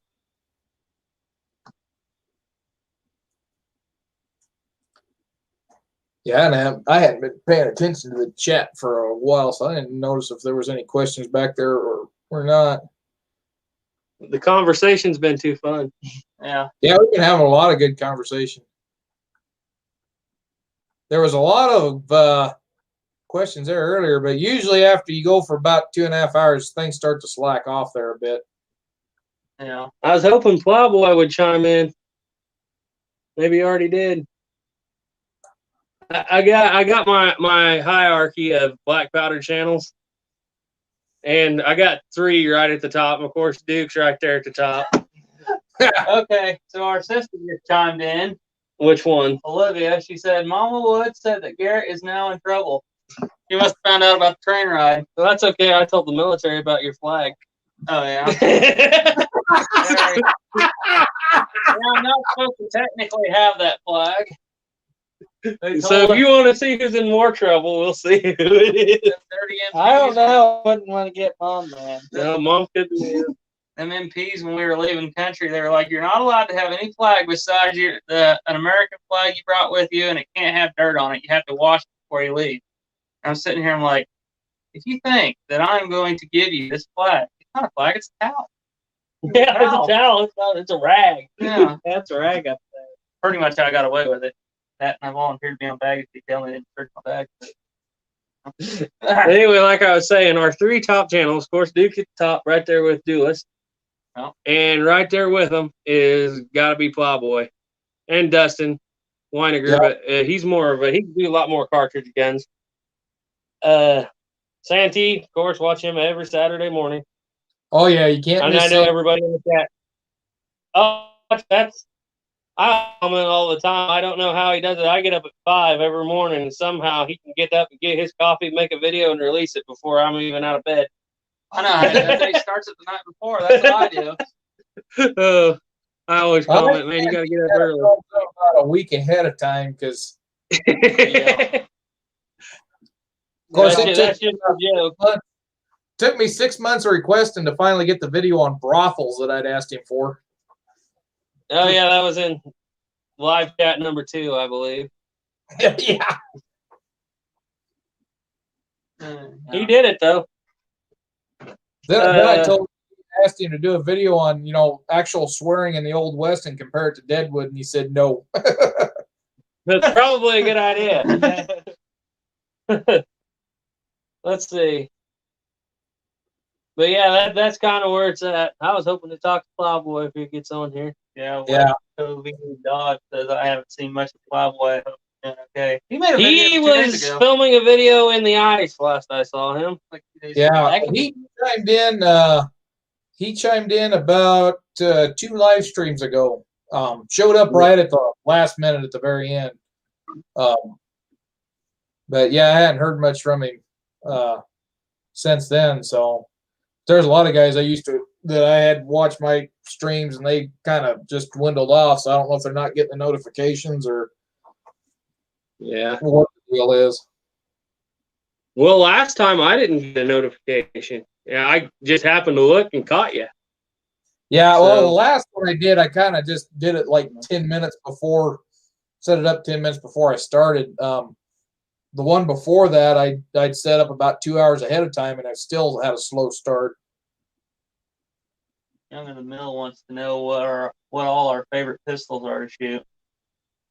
Of all time, or just Captain Ball? Well, ask Duke what his favorite pistol is. What's your favorite pistol's Remington, isn't it? Oh yeah. I don't know. I like shooting the Walker, and I like shooting the Navies. Navies, yes. So it would be between those 2. What's your absolute favorite pistol? I don't know. It's in between Of all time. in between the Schofield and my 61. I don't like that Schofield. They knew I liked Colt, and it spit lead at me.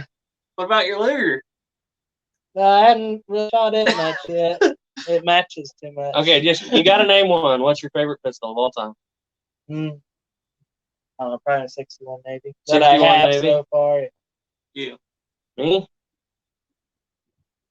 For my wedding present, my dad gave me a 72 open top that's right there. But if I have to say one that I will take out and shoot every day, it's my Ruger GP 100 357. And mine, it's a tie because I know I'm going to be more modern. But Give an old one and a new one. old one and a new one. I like my wet blade, which I know that's not as old as some of them, but that Mark 6 is just such a pleasure to shoot. And then for my new one, it's going to be my Model 29 Smith & 44 Magnum. The Dirty Harry gun. No, not because of the Dirty Harry gun either. It's more than that. What's more than that? Modern 1911. 1911, yeah. Yeah, that's a good one too. That's a good one. You can't beat 1911. Yeah. We were 1911ers, and we still are, but we were heavy into 1911s before we got into the modern double action revolvers. And I still love the 1911, but there's something about them double action revolvers that's just, I don't know, especially an old one. My GP 100 is not old, but a really slick, heaven help me, I'm going to say it, a really slick Smith & Wesson can't be beat. One from the 50s or 60s. Oh. But if you want Ruger reliability and ruggedness, go with the GP 100. I'll be honest, I kind of wanted that Jeff Quinn GP 100. Yeah. If I could get Don't you shoot a modern 38? Yeah, I got a, well, I haven't even shot it yet, but I've got a Taurus 856, which is a copy of the Smith & Wesson, I want to say 586. The smaller Smith & Wesson, kind of like the little detective model is what it is. But I haven't had a chance to shoot it yet because my local range got so dang spendy, and then I got pissed off at the NRA and didn't want to renew membership. And long story, and with that, you've probably heard it if you've listened in on the chats. Yeah. 38 special's a pretty good round. 38 special.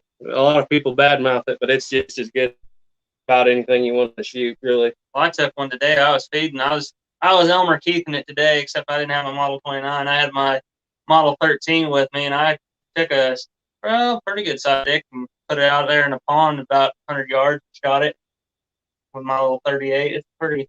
38 is a good round.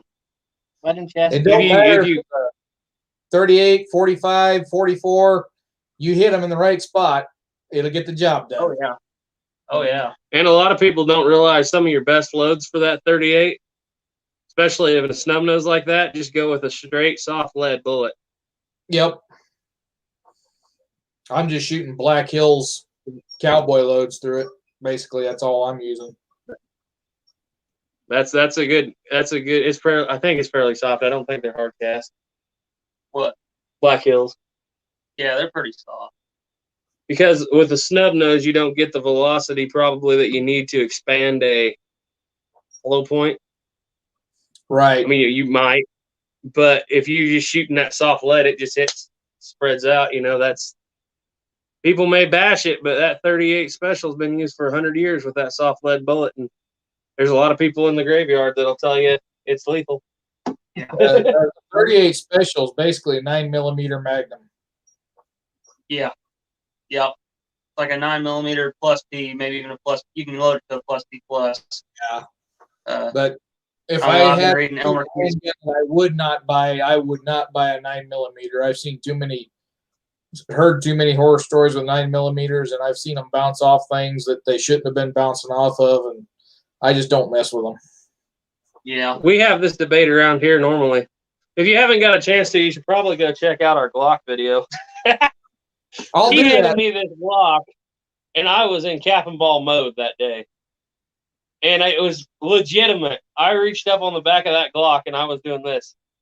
I was like, Where's the hammer? I was like, I knew it didn't have a hammer, but it's just that after you have shot so many and you know what this is like, you shot so many hammer guns like all day, you will reach for that hammer every single time. Just like Kind of when you like drive driving a manual. a stick shift, getting automatic, you're always slapping your knee. My trouble was looking for the clutch before I run through something. Oh, yeah. Yeah, there's nothing more scary than after you drove in a manual shift and then you're in an automatic and you go to a damn stop sign and go to push the clutch in, the clutch ain't there. I try to stick my foot through the floor. You feel like you about break your leg off Yeah. reaching for it. It's like, where'd you go? It's like, Hey, oh, you run them New Holland tractors. You probably know the feeling reaching for the reverser yeah, those do. and everything. I drove one of I gotta those. reach I for the didn't blanker. drive a vehicle so I drove the tractor for about a month and a half, and I didn't drive another vehicle that entire time because we were snowed in. And the first thing I did when I went to go back my car out of the driveway Yep. is And then you just can't ever find that reverser when you want to back up. You let off the clutch and you go forward. I'll do like I do. I gotta flip the blinker. I'm like, I gotta flip it down. I'm like, oh, wait a second. Nope, that's reverse. Oh yeah, that New Holland when we first got it, I was sitting there driving it down the road, and the red tractor we'd had before was opposite. The turn signal was where the gear shift was at. Yep. So I went to throw my turn signal on to turn into this pasture, and I'm doing 20 miles an hour in high gear, and I hit that thing into reverse. And I tell you what, that tractor will skid its tires. Oh, yeah? Oh, yeah. That's not good. So does that tractor have the joystick remote? Or do you got yeah, lever? it's got the little joystick that you run the bucket, and then it's got Oh, the I little love that joystick. That is so much better than Kubota, where you have to hit the button and go left or right. That's just got Yeah. the button right there on the joystick. The only thing I got against them is when it got cold, the bucket just quit working. Yep. And On then the Kubota or the New Holland? the New Holland. Yeah, it's pretty slow hydraulically. And then we had the one day I got two big hay bales in the bucket, and I went to go drop them and it wouldn't release, and then all of a sudden it wouldn't move at all, and the joystick had went to hell. We had to go in and get a new joystick. That was not a cheap fix. And then the shifter button went to hell. We had to shut the tractor off because when we start the tractor up, it was set to where it would start in 12th. So 12th was as high as the tractor would get. Huh. Yeah, I always run into that. I hate that when that thing beeps when you try to get into a different range. You forget to hit the right button. It's like, why would I get? Well, Garrett, you might be able to talk about this. When Young of the Mill says I want a 44 Magnum Ruger Super Blackhawk, you've had one of them before. Yeah, I have haven't you? owned a Ruger Super Blackhawk. I had the one. What was it back then? I think it was a 13-inch barrel. It was the real long. Yep. 44 Magnum stainless. He had the Smith Magnum. I had the Ruger Magnum. And that's one of those things that I was getting ready to get married, and I let it go. And it was not. It was. I did not sing the song like on Frozen. It was not good. I look back. I think. And he didn't even get married to her. That there was a lot of other things I could have done with that money other than sell that. Or done with that gun other than sell. Because I went back. I sold it. I sold it, and I went to the local gun store. This is a beautiful rosewood grips, stainless. Well, that and it was immaculate condition, and I love that gun, and I sold it.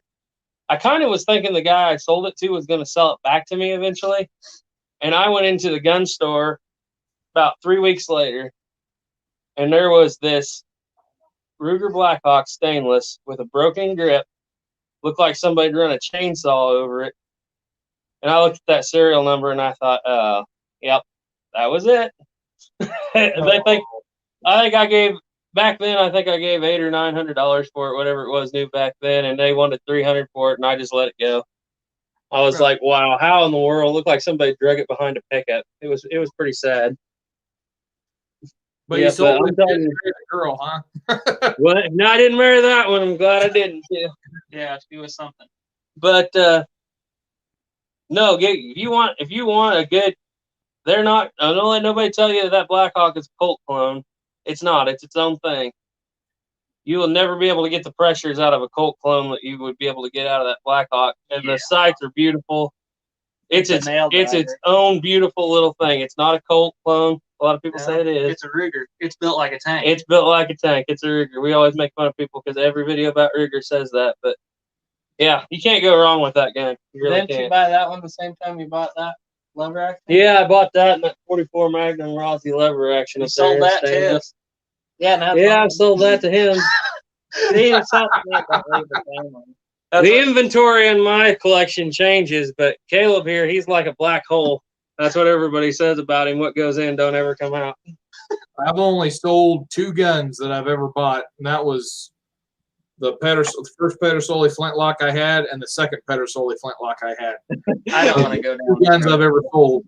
I've been thinking about selling my 3rd model Dragoon just because I was thinking about downsizing a little bit, but if I do sell it, it's going to be to a fellow reenactor friend.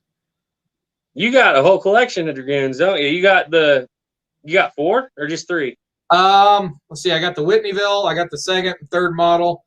So I got 3 of them. Yeah, I don't have a 1st model. Of course, my 2nd model is kind of a hybrid between the 1st and 2nd, so I can play it off as either one. But after I had the 3rd model and I had issues with the loading lever dropping and it didn't shoot very good, I got this 2nd model. It cap jams like something else and it don't shoot very good. And then I got my Whitneyville that shoots awesome, and I haven't had a single problem with it. I thought, what the hell would I want another Dragoon that might have something go wrong with it for? So I just didn't bother buying the 1st model. Okay, I got a question for you. You might know this. When I was making my Dragoon video, I researched and researched and researched. I could not find the year, and you probably know this right off the top of your head, that they went from the up and down standard latch of the 1st and 2nd model till they went to the standard Colt cap and ball latch, the horizontal one. As I know they did it on the 3rd model Dragoons, but I don't know when they did it. The one third model Dragoons I've seen with like the 51 Navy latch, Yes. those are modified. Those weren't factory. Okay, because I see a lot of them, and I didn't know. Those everything I've seen, those have been modified because the Dragoon loading lever latch, it dropped pretty bad. You know, they didn't really solve the issue there. And if I remember right on your video, your third model Dragoon, your loading lever dropped kind of. Yeah, I tied it up with a rag. Yeah, I seen that, and that scene. I was like, "Yep, I just like my third model." I don't know if you've seen the video I did where I fixed that, but you can take and drop a spent primer in there underneath that spring. It didn't work with a crap on the third model Dragoon, but it worked wonders on the Whitneyville. Yeah, I saw that video. I think I even referenced it at the end and said, "Go check that out if you want to try to fix this." But oh, okay, yeah, I don't remember if I got to the end, but I remember seeing that one section where you're firing. I seen the rag, and like, yeah, that was dropping on him. Yeah. Yeah, well, matter of fact, when we first got it, we shot about 3 shots, and that loading lever fell down, and the We lost pin, the spring and the pin came right out. Oh, Ethan, old Eagle Eye over there, found the notch. I don't know how he did that in the grass. Young in the middle wants to know second generation Walker or Dragoon. We have a Colt second generation Walker, not a Dragoon. I think he's asking which one did he get. Oh. I think. Oh, from Colt? Because he's asking what's that Does he mean second model? Trapper Paul then asked what's the second generation Walker 900. Yeah, you're going to be looking 800 to 900 on anything second gen Colt. Even That's Colt. we got lucky years ago and got ours for $3, but that was just someone didn't know what they had. That was somebody didn't know what they had. Yeah. We were talking about guns that we wish we would have gotten that got away. There was another gun in that collection I kind of wish we would have gotten. Bore sharp sharps. A bore sharp sharps. Oh, Jesus. Yeah. That for would have been $600. He wanted it for $600, and instead I went with the Springfield trapdoor original. Oh, Jesus. You should have went with a Brochard. Oh, I should have. I should have. Kick yourself, you know. But at the moment, I was like, Kirby or full length? It was full length. And I was thinking at the time, if I ever buy a sharp, why would I want one with an internal hammer?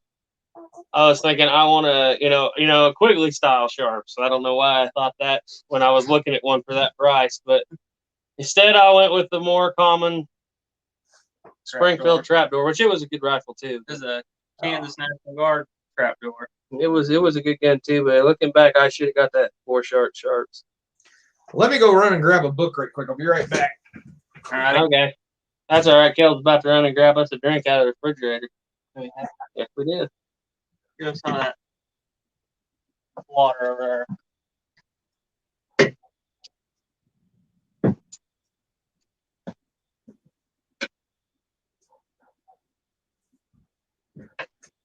there. Oops. There's more in the car if you want to run out there and get it. So here's another supplemental to the Haven and Belden book, Severn, which is the Colt firearms. Only he goes into not everything. Severn kind of focuses on the handgun, Belden focuses on handguns. Severn kind of goes into everything. Let me look up on that third model Dragoon because I'm pretty sure they didn't. I'm pretty sure that 51 loading lever was a gunsmithing deal. I think in my video I said I couldn't find a reference, but I said I know they put them on there. I didn't specify if Colt had or not, I think.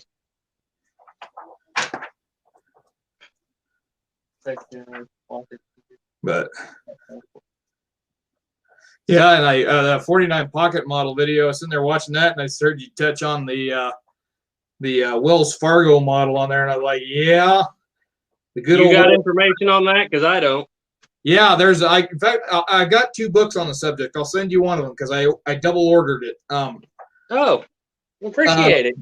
Yeah, this guy did a lot of research, and he went in and looked through all the records of Wells Fargo, and he said Wells Fargo has no record of ever buying a Colt 49 model, and Wells Fargo came out formed after that model had been introduced. He says that the name, or I believe he was him that referenced the 49 Wells Fargo as being the reference was to the stagecoach scene on the cylinders, why they called it a Wells Fargo. Oh, I see. Yeah, and that 49 pocket model was stampeding all them horses. We thought that was pretty hilarious, all the power of that 49 pocket model. Jeez. The horses and outlaws are running and the stage about to turn over. Yeah. Let's see.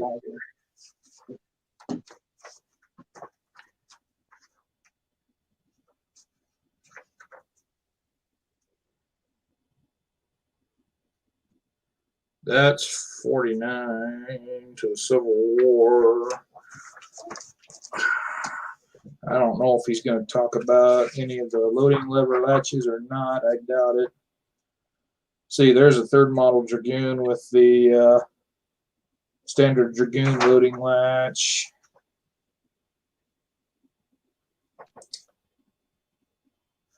Yeah, this talks more about what he was doing and not what he was. I just can't imagine, though, that Colt, being as he had the 51 Navy out just a couple of years after that, wouldn't have put that on there. I mean, I'm sure he didn't, but you would think it would make sense. Yeah, the third model and the 51 Navy both come out just about the same year. 50, I think. Yeah.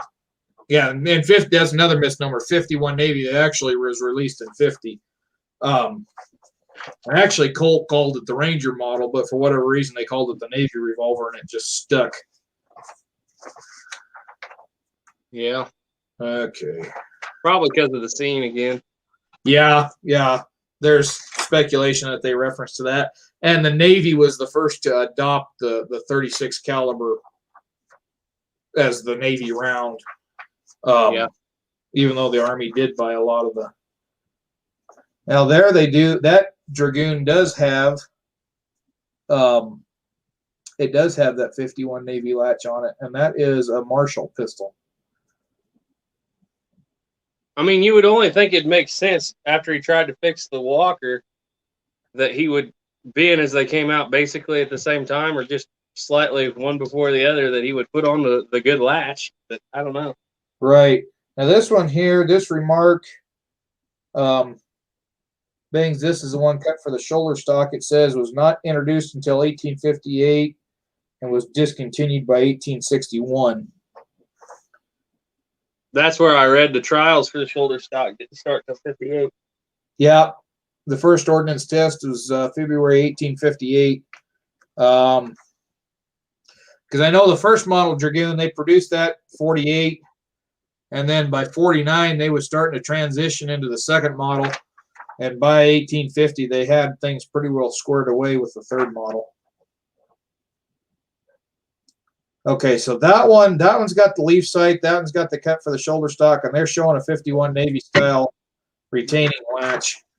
But this one, and this is number 2, so this is a 49 model, they call it. That one's got the regular Dragoon latch. So, I bet nobody gonna reference it. And this one is now that one's got a 51, and that's a number 1 Dragoon. That's got a 51 Navy latch on it with a fluted cylinder. I bet that's a fake. Yeah, there is that picture. I think Curator's Corner on YouTube has a video of a fluted cylinder Walker, and they say it's a fake, and I'm not so sure. I don't know that exact gun isn't referenced in Haven and Belden and has a picture where they say it's real. Which book was that? I mean, maybe it's been proved a fake later. They say it's a very rare model. Right there. But I think it's the same gun. There ain't many Walkers out there, and there's certainly not very many fluted cylinders out there. Yeah, because they was trying to say, and I think that was third model Dragoon that they had on that Curator's Corner. That's the one I'm thinking of. Yeah, not Walker. Yeah, it was. We got a question here. The thing that.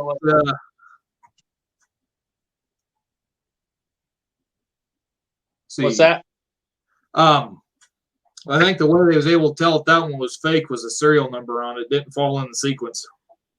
Yeah, and so they were mismatched, and some of them were completely out of serial numbers for the. I think one of them was like an 1862 or 3 or serial number after it was completely. After they quit making it. There's the only actual Colt Dragoon that I seen that had a fluted cylinder was a prototype that Colt had made because it had the creeping loading lever on it. Oh, and yeah. Developed 18. So in 1859, Colt's got a lot of prototypes he's playing around with, and that collection went to I think it was the Rock Island, because they had that Root side hammer Dragoon model. Yeah, I seen that on Forgotten Weapons. Yeah, well, I went to the Rock Island site and I looked at all the collection there, and yeah, they've got the Dragoon with the floated cylinder, and it's got the creeping loading lever. They had a Dragoon there that had a top strap on it. They had all kinds of prototypes that never saw the light of day. That, you know, if Colt had released them, you know, he'd have had more models than Glock or Smith and Wesson or anybody else. Yeah, we have a question here. Guys want to What's his name? Trapper Paul's Trapper Paul. He's wanting to know what the second generation Colts, what the series was called. Was it called Black Box? Young of the Mills, right? It's the authentic Colt Black Powder series. This one. Yep. That's the second generation Colt Walker box.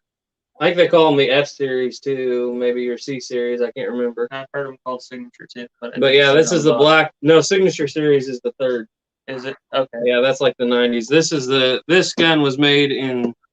It's not in here. It's up on the shelf. But this Walker was made in '78, which is at the very end of the second generation, I think. Unless I'm wrong, I can't remember. I think they're called F series. And somebody was asking about whether or not they still carried the single shot percussion guns after revolvers were around. Yeah. Dude, you want to enlighten us? Yeah, those they still, because Colt were pretty dadgum expensive. If you went out to the California gold fields, you know, a 51 Navy will run you anywhere from 150 to $500, depending on what year you're there. A pocket model is going to be almost as expensive. You got this option, but yeah, I don't know if I'd take it. Pepper box. Yeah, pepper box. That one's a 4-barrel one. Most of the Ethan Allen ones were 6-barrel. Yeah, they had them up to like 8s too, but this is not original. Somebody put this together from a kit, and we bought it for more money than we should have paid for because. I think we paid $20 for it. No, we paid $150 or so for this, and it does not work. Kept saying, "Hey, we need something like that." I was like, "Yeah, somebody put this." If you can find the Hoppies Ethan Allen pepper box replica, because Hoppies did some black powder guns back in the 70s and 80s. If you can find that pepper box, that's a really good gun. Is it double action? No, it's single action. But they're really nice. It's just that they're extremely hard to find. They're extremely hard to shoot too. Yeah. You can't see that hammer blocks everything. You can't see anything on there. Oh, it's just belly gun, point and shoot. Yep. Yeah, the Hoppies, they did that one. They did a double barrel pocket gun, and then they had a screw barrel, if I'm not mistaken. Have you had? I know a lot of people. This is a pretty popular gun, but have you had experience with the Remington pocket models? No, I have not. Me neither. So I never met a gun I didn't like. I don't know if Duke's seen his channel. He's got a few thousand subscribers. He just did a video on one of those, but he had the same problem the 49 pocket model was having. It was not enough spring pressure. Yeah, not enough spring pressure. Yeah. Let's see here. Young in the Mill wants to know what book Duke's reading. What book are you reading? I was reading the Bible. Haven and Belton. Yep, a history of the Colt revolver. So this is like 700 or 800 pages of great stuff. But you know, there's lots of supplements that go with it. This has got a lot of cool stuff in it. It's got original patent drawings. Do you still have your book cover? Yeah, I still got my dust cover. I have it too, but I don't use it. They took a clear plastic like laminate and put over this, so I can't take my dust cover off. No, really? I kept tearing mine. When I started my series, I went to Estes Park up there in Colorado, and I was on vacation. I just took that book, and I thought, I'm going to sit down, and I'm going to read this book front to back if it takes me a year. And I did that for about 3 days, and then I quit. See, I'm more of a No, researcher. I buy the book, and then I pick out, I kind of just skim through and speed read and pick out the important stuff. Well, that's the thing. I was like into page 200 or whatever it was, and that's like, why in the world am I reading about the Colt Woodsman? That has nothing to do with what I want to learn about. Yeah, it's got that. It has everything in it. Some of it, is more for collectors. Yeah. Let's see. And what I found is even in these really good books like this, you want a second check with a modern source, because some of the things that were perfectly right then have come out to be wrong. And this is probably, like you said, this is probably the best book out there. And it's, see, when was it published? It was published in 42. Yep. 1940. Yeah, I can give you an example. They still claim that the baby dragoons were 10,000 of them made, but the more modern research I've seen, I think it was ColtCollectors.com, says there's 15,000. Yeah. But there's even older books. That one they keep referencing here starts with an A. And they say there was only 2,000 of them made, so it changes, and you got to keep current with some of that stuff. Got old Justin G in here. He's the guy that was defending you on the Indian military heritage. I think the proper box is not right. Pepper box. Oh, the pepper box. No, yeah. No, pepper box is not rifle. No. He was also asking, he said, Young in the Mill asked, what's your go-to protection cap manufacturer size? Manufacturer what? Manufacturer Like 10 and size. Let Duke handle that one. No, he's reading. Yeah, which question was that again? Young of the Mill. Young of the Mill says, what did he say? What's your go-to protection cap manufacturer and size? Remington number 10, because I use a lot of slick shots, so they like the Remington number 10s, but just about everything I shoot takes the Remington number 10s pretty well, except for the Walker. The Walker is kind of it doesn't like 10s, making 11s. It just doesn't like much anything. Yeah. The RWS is some of them. Is that what it is? RWS. So they have, I can't remember what the number is. They have one that tends to fit the second generation Colt. They're pretty good.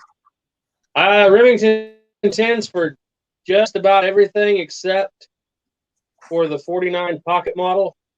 At least mine likes the CCI number 10s because they're a little smaller. That Spiller and Burr. And the Spiller and Burr that we have tends to like CCI number 10s. They fit on a little tighter.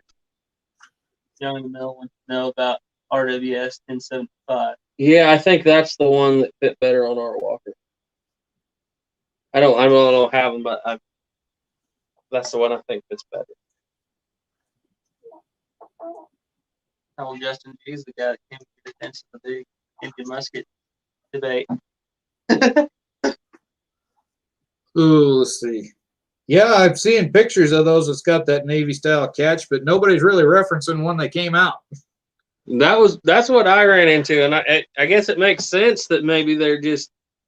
But you said that was on a Marshall gun, so unless it was put on way later. See, they've got a Marshall style here that's got it, but then they've got a civilian model that of the same, it's the third model Dragoon. It's got it as well, but it almost looks like it's an aftermarket done, like a gunsmith had done that one. Well, you would think people would get tired of that pretty quick. Yeah, well, and some of the things too, you wonder if the reproductions, if they do stuff that bad, if how were they that popular back in the day when they kept going? we've all seen the references for the loading levers falling on the Walker, and unless I'm mistaken, I've seen the references for the Dragoon falling too. Because I feel like that if that Dragoon loading lever had work on the originals, he probably would have stuck with that for the 51. Right.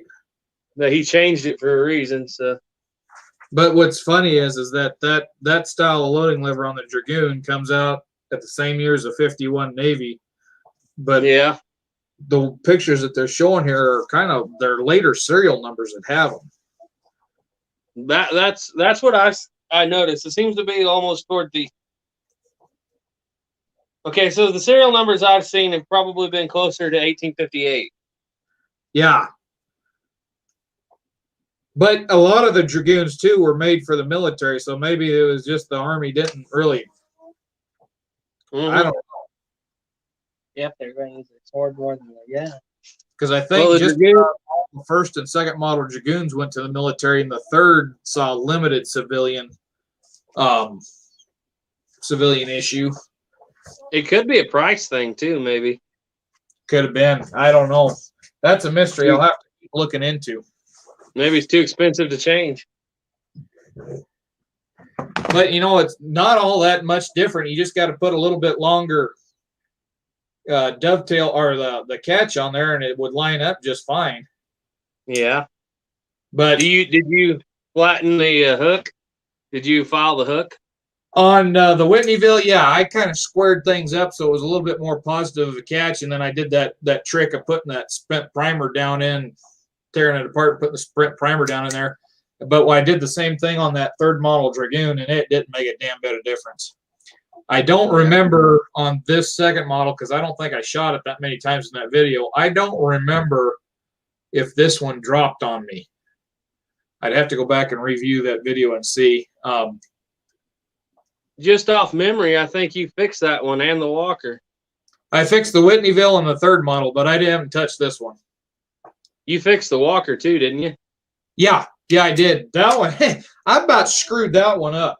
Did you get it to where it almost wouldn't open too? Yeah, I was sitting there filing away, and I'd take 4 or 5 swipes, close it together. Oh no, it still comes loose pretty easy. And I finally got that last swipe in there, and it goes click, and it clicked, and it would not. Oh God! I finally had to take a screwdriver and push the spring down with another screwdriver pried up against the loading lever to pop it open. Once I popped it open, I just kind of rounded that off just a little bit, and it was perfect. It's never dropped on me since. Except for when I was putting the Dragoon bullets from Arizgon in it. Then it was dropping, but Kicking hard. The second Walker that I bought, the one that I got for almost a steal, I got it for $75. That one I've never had the loading lever drop, and it's not been manipulated one bit. Do you watch Blackie Thomas at Shyman's Ford? Oh yeah. He did it too, and he got it stuck so hard he tried to pry it open, he broke the spring. Yeah, I remember watching his video where he was talking about that. He was kind of the idea where I got to do that. But yeah, I put that fix on there, and boy, it stopped dropping. I think that's probably also why, because on that one now I can take that retaining spring and I can slide it out because it's pulled the dovetail apart. I haven't done it to this one because I don't really want to file on a second generation Colt too bad. Yeah, a string's a lot cheaper. Yeah. What we found when we first got that gun, he shot like, I don't know, 3 or 4 shots out of it, and something happened and the bolt broke. Oh, crap. It was the bolt broke. I know it was. I fired 3 rounds out of it. Yeah, I guess it was the bolt. And we spent, how long did we not shoot that gun? 6, 7 years? A long time. I don't know. I was looking around for Colt second generation bolt. Finally, I looked on some website, and I never really thought it before. They were like, just put a Uberti one in it. So I ordered the Uberti bolt for that second generation Colt, and we had to hand fit it just a little bit. But Uberti parts do work in those. Yeah, and Uberti got the contract when Colt was making this is what I heard from the gun store that was a Uberti dealer. They told me that, you know, once we had the war in Iraq, Colt got contracts for military arms and they couldn't fulfill. So as a contract with Uberti, they got to make the single action armies, and they got the specs and stuff for the parts. And that's why Colts and Ubertis are so close, is because Ubertis were making guns based off of actual Colt designs. So what you're saying is that if you buy a third generation single action army from the early 2000s, you're just buying a Uberti. That's what I was told. Because I'm sure it's true. In it would have been 2012 or 2013, I bought my single action army, my first one, my 4440. And I walked in and they had a Colt there for 2,000, and they had that for 350. And I asked the guy, I said, so what really is the difference between that and Colt? And he said, this Colt's made the same year. He says, there ain't no difference. It's just the name. And the look, you know, Colt was a little bit better finish on it. But he said, you know, Uberti right now is making all the parts for Colt, and Colt's putting them together once they get shipped to the U.S. The Colt specialty shop. I can't remember what the actual name of that one is, but so yeah, I thought, you know, I'll just buy the damn Uberti then. Was that a Cattleman? Yeah, it was Cattleman. That was back when, you know, before they got this retractable safety firing pin crap. I've got several. I got some not original Colts, but I have Ubertis and all that. I've always shot Colt replicas, and I just got the burr in my saddle one day that I had some money to spend. I was going to go buy one of those Cattlemen because I was like, I'd seen videos where everybody was like, yeah, these are just like Colts. They got a 4-click. So I went in there, and all they had was a Cattleman 2, and I thought, oh, that's probably just an upgrade and finish. So I got that thing, and I started cocking it, and I was like, something ain't right here. Then I got to look around. Sure enough, it had that retractable firing pin. The sad thing was that is a really nice shooting gun. I honestly don't have anything. If somebody wants to get one, I don't have anything against that retractable firing pin. I mean, if you just want to shoot a Colt clone, but if you want to get authentic, you know. And when they first come out, I had some guys telling me that they had problems with light firing pin hits. They had some issues there at the first ones, but they've kind of got them sorted out. But I'm a purist. I want my fixed firing pin. Yeah, I never had any light strikes with that gun, and it was really accurate. But you're one of my favorite videos is Venture Cowboy, where he talks about whether or not your gun can spell. Have you seen that one? Yeah. I love that opening because there's a lot of people will be griping about that, but then they're wearing my hat and they're talking to somebody like you who's wearing that hat. Yeah. This hat, people, is just as authentic to the West as I am. You don't see 275-pound cowboys and pearl snaps in this hat riding around in the picture. You know, it just didn't happen.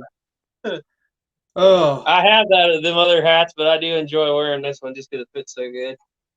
Well, see, I got another hat I wear a lot that used to look like that, but then I got it wet in a rainstorm, so I reshaped the brim. They get pretty flat, don't they? Yeah. But no, if you want to get a Uberti that has the 4-click hammer, you got to order a Cimarron Model P, and you got to get the old frame. Yeah, and you got. That's what I was picking your brain about. A couple chats ago, I was picking your brain about whether you like that 220 grain load or the 250 grain for Model P. I'm gonna get.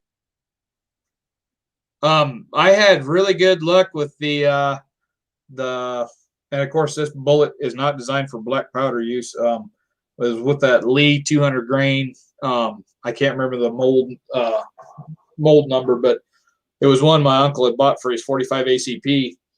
You got one of them around? Actually, no, he bought it that for his 45 Colt and was mistaken. He had a different one for the 45 ACP, but the downside to that bullet is it doesn't hold enough grease for black powder, and so it lit pretty bad. I'll try to tell you how we tried to fix that. I think it's this bullet right here. You can see that. I don't know if you can see that. Not real clear. Yep, this is. We tried to fix it by dousing them in Johnson's paste wax. How'd It that doesn't work? work. It does not work. That'll lead your barrel in like 5 shots. I think I took out 22 grains of lead in my barrel once I got done shooting all them bullets. Yeah, but I think that's your same bullet. It don't have much for grease grooves. I'm gonna try something different with this one though. This is a I don't know. There's another channel on there called Fortune Cookie 45 LC. He does a lot of reloading stuff on stuff like this, and he's got a homemade lube. I'm gonna try to pan lube this bullet, and if that don't work, I'm just gonna smear it in there. If that don't work, we're gonna go to 250. We were shooting the. If you're listening, Plowboy, we were shooting your load, 250 grains on top of the 40 grains compressed. Wow. You talk about, and I know a lot of people have shot that. A lot of people think you can't load that, but Plowboy proved you can, and you can. And that load feels like you're shooting a 357 Magnum when you're shooting. It rocks your world. It is loud and it puts out fire and smoke. I don't know why it's so much louder than a Colt using 40 grains, but probably because it's compressed. But it does. It is a hot round. Yeah, about that. Schofield. I don't know why the Army in the 1890s or whatever it was, 1880s went back to those 38s when they had those big, heavy 45 Colt rounds sitting there. Probably because they didn't want to mess with the recoil. Yeah, recoil. Yeah. Sorry. That's what I was just reading. Elmer Keith, he was just talking about that chapter I'm in right now. Too many people said the recoil was too heavy. And they're really you pull it out of that 7.5 inch barrel. It does recoil. Did you decide you didn't like the Magnum or the large pistol primers? I had issues with the Magnum pistol primers. I was getting gas cutting on my 4440 when I loaded with Magnum pistol primers. So I went to just standard large pistol primers, and I haven't had a single problem with them. But those Magnum pistol primers, when I was shooting that 4440, that short barrel, the black powder load, I would shoot, and the first shot I fired, that gun flipped around, and I was looking down the barrel when it was my hand. I didn't do too many loads with them. Yeah. 4440 is pretty hot. Yeah. I got one gun, that Winchester in 4440. I don't think I'll ever own another one in that round. I do not enjoy that round. Well, the 4440, you get the cowboy loads, they're not bad, but when I loaded that black powder with them Magnum primers, that was I don't think a 44 Magnum recoils like that. Yeah, it's not the recoil, I guess, of mine, because I'm shooting mine in a rifle, of course, but it's just the availability and then trying to reload those stupid things. Yeah, you can't use the carbide dies like you use for a 45 Colt. Things are bottlenecked. Nope. So from now on, I don't care if it's historically accurate or not. I'm going 45 Colt for basically everything. But Lyman makes a copy, very close copy of the original bullet that was loaded in the 45 Colt, and it's got the deep grease grooves. And Is it 250? What's that? Is it a 250 grain? I do believe it is. It's either 205 or 250. I don't remember, but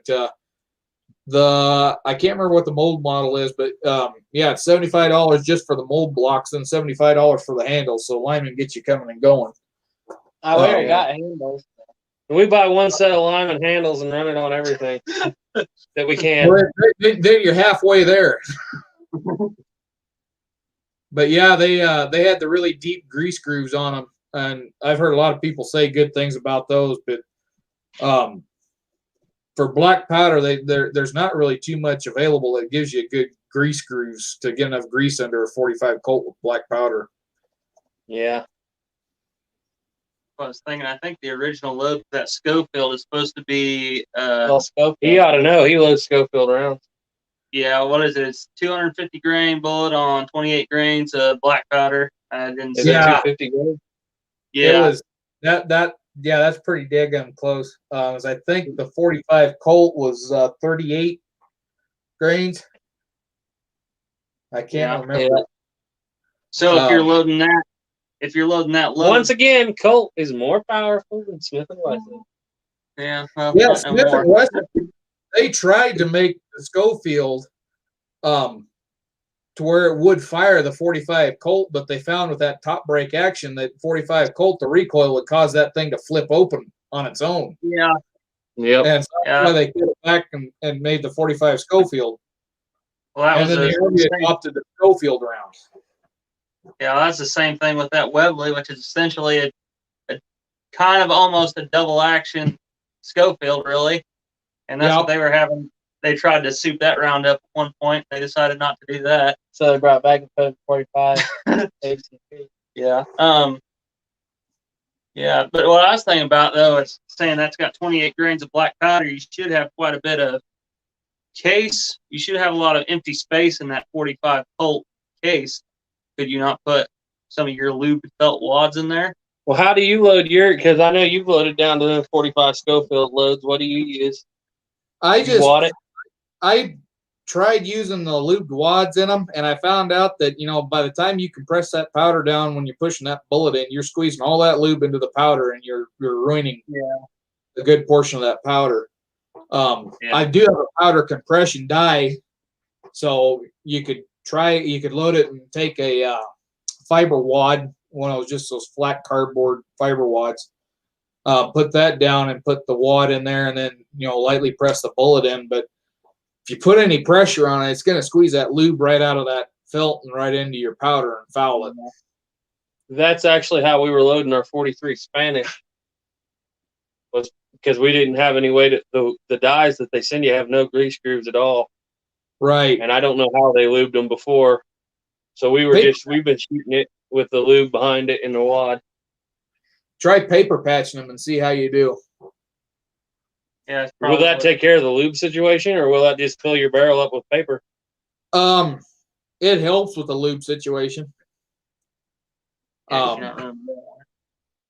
Because when I run paper patch, I didn't lube, but I also swapped it between every shot too. Yeah. Powder coat them. Ethan, you're powder. I have not heard of any powder coat with the black powder. So I don't know if I don't know how well that'd work. Robert Paul says 177 caliber. Like, come on, man. 177. He must be seeing your Red Rider. Oh, the Red Rider. That's going to get its own video pretty soon, believe it or not. He's going to star in it. Oh, yeah? You're the one who bought it. Did you have a Red Rider, Duke, when you were younger? No, I had a Daisy. Oh, a Daisy. That's what we Pump up or a lever? I had to pump up. Oh, you were one of them powerful boys that could shoot through the tin shed. Or you pump it up 120 times. 123 times.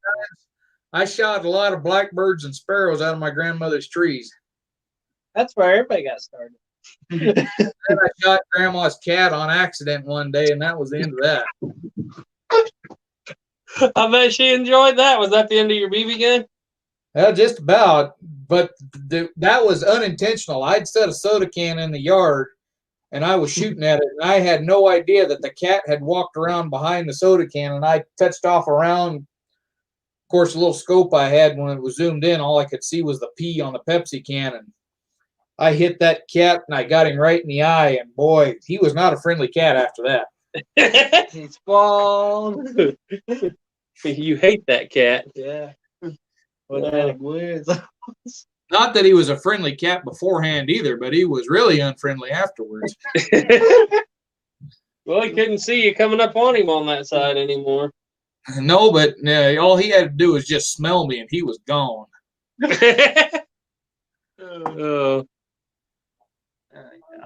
Yeah, Red Rider. That's not even ours. That's our nephew's, but he left it here, so it got displayed. Yeah, I got to get my nieces again. I've been thinking about getting them a little 22 cricket rifle. Yeah, I got to get my kid a Hawken rifle for his first gun. Ethan had a son. Well, I had a son last summer, and he was born at 25 weeks. He only weighed 2 pounds 2 ounces. He was a real preemie. Little tiny baby. My wife, when we were sitting there waiting to have him, she was like, I kind of want to use my maiden name, Johnson. I said, hey, what if we use his first name to be Jeremiah? And now we have Jeremiah Johnson Woods. So he's got to start out with a Hawking. Starting off on a 30 caliber Hawking. Yeah. Is there such a thing as a true 30 caliber Hawking or a 31? He said Probably 30 in the 32. movie. Yeah, 30 caliber Hawk. That's just gonna piss a deer off. Yeah.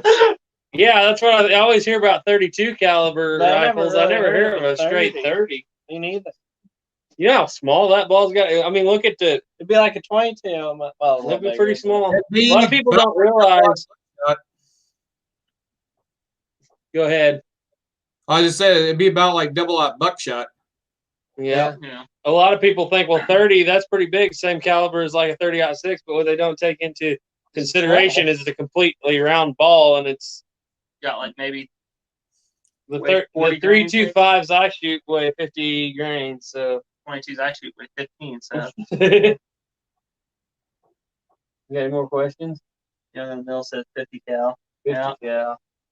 Talking about Hawking. Yep. You might end up with a UCAR? Fusey to Shoss or a Charlottesville to start off with. That's a good gun. Charlie a Fusey. Got to get him a 62 Christian Springs rifle. Oh yeah, yeah. Why didn't you think? Have you seen that Duelist video on that? I I think they make them down in New Orleans. They're 62 caliber rifle. Really? I think it used to be. I don't think they make them anymore because it used to be Red Jacket muzzleloading, which was Hey, they the made a guy that had that. What was that? Sons of Guns TV show. Yeah. The one who wound up in jail for pedophilia. Yeah, I've heard about that. Yeah, that's why that show got canceled. Yeah. That would probably do it. How many people we got in here? 15 now. It fluctuates between 15 and 20. Yeah, that's about the average what I usually have, but we're going on about 3.5 hours, so. Yeah. But time flies when you're having fun. Yeah, that's what Yeah, I didn't Yes, think we was it gonna does. have it. This is fun. Yeah. Keep waiting for Plowboy to show up. He don't usually show up till about 5 minutes before the thing's over. Yeah, usually that's about how it works. So, what's your next video going to be? Next video, 1917. Yeah, I think we're gonna do my 1917 Enfield, World War I American issue, 1917. which is kind of a cool gun because I've been talking a lot about Elmer Keith here lately, and that's one of the reasons is because when I got that gun, I was looking at it and I saw a stamp on it that said OGEK, OGEK, stands for Ogden, Elmer Keith, Ogden, Utah, Elmer Keith. He inspected that very rifle. Holy crap. Yeah. So I saw that and I was like, oh, yeah. You got a question about Indian muskets? Did you proof any of your Indian guns you bought? Yes. Yes, all of them. All of them. And You take twice the powder charge. You put down a ball, maybe 2 balls, depending on. I only do one because if it's, I don't like to put 2 in You there. know, if it's a brown best, put yourself over 200 grains. Get a rope, stand back. Yeah. And if get your calipers on it, and if that barrel hasn't changed caliper after, you're fine. Like I said, people, they talk smack on them Indian guns, and mind you, the fit and finish isn't very great, but they're steel. That's a steel barrel. I'll tell it's you not something iron. about proof barrels, airsoft. This is a Spanish UCAR, and we've had a couple of these. Yeah, they're pretty cheap. They are cheap Spanish-made guns, and these barrels are proof. And I've tested one that was just like this, and now it's a pistol because I may have got some air between the ball and the powder too, but I ran about 180 grains in a patched round ball, and I thought it was a little heavy, so I got back and pulled the trigger with the wire, and I bulged the barrel right here in front of the sight on that other gun, and I wound up cutting that off and making it into a pistol. I just used really light loads out of. But this is a proof barrel that just like this that bulged. Yeah. And so you want to test, I don't care. Everybody says don't shoot an India gun because they're not proofed. If you're going to buy any of these cheaper, even a CVA or Traditions, which is cheap end of everything, proof your barrel yourself. Don't trust that proof mark because they may have just slapped that on there and got by with it. Yeah, just you ought to know about that proof. I got an Army San Marco Richards Mason conversion 38 special, the 51 Navy, and it doesn't have a proof mark on it anywhere. Yeah, it must have been an older one then. There was I think they said there was 1,000 of them that came into the States that never went through the proof house. So they say to shoot real low recoil ammunition. Yep. You just bear in mind with these muskets or with these Colt guns, they are really popular. Not necessarily the Walker, but the other, even the 60 Army and all those, they were not made of the same quality steel that even these cheap replicas are made of, and most of them stood up just fine. But you know, at your own risk, test it yourself, find out for yourself. Trapper Paul wants to know what a good 22 plinker revolver for his nephew would be. Ruger Wrangler, Ruger Wrangler, or the Heritage Rough Rider, but I prefer the Ruger Wrangler. What's Duke think? I'm not a Heritage fan, but I got a Heritage when they first started coming out back in just when I was about the time I was old enough to buy a handgun. And I wound up putting Ruger parts in it to get it to work. Took a lot of fitting. I got it to work. Once I got it to work, I traded it to my dad for his 3030 Model 94. Well, our little brother Noah, the one that had the we made a video with his Traditions flintlock. He has a Ruger Wrangler, and that thing, it is a nice little pistol. The thing is to keep in mind that you're never going to get a 22 Magnum cylinder for a Ruger Wrangler because of the construction. You can get that 22 Magnum cylinder for the H&R or for the Rough Rider. Sorry. Yeah. If you want to go used, there's a lot of even double action. Did you say double or single action? Or what? He just want that single action. If you want to go used, go with some of those older H&R American made. Or you just said 22 flanker revolver. I believe it's a Model 29 Partner, 629 Partner, I think it's called, H&R over at the house. And those things are just, they make any Ruger gun look light. And they can shoot magnums and they'll last for 100 years. Now let me tell you about my single action 22. You want me to get you that airsoft? Yeah, go get that airsoft. My first pistol. It's still here. It's in a few pieces. I think Ruger made a single 6 too for a while, didn't it? It was 22. They still make it, but it runs you. That's why they started making the Wrangler, because the Wrangler run you about $200, whereas a single 6 is right now running you $600+. Oh, okay. I can't even find who made this. Wait a second. It's German. H&S, made in Germany. This was my first pistol, airsoft, and you can tell it's a little rough.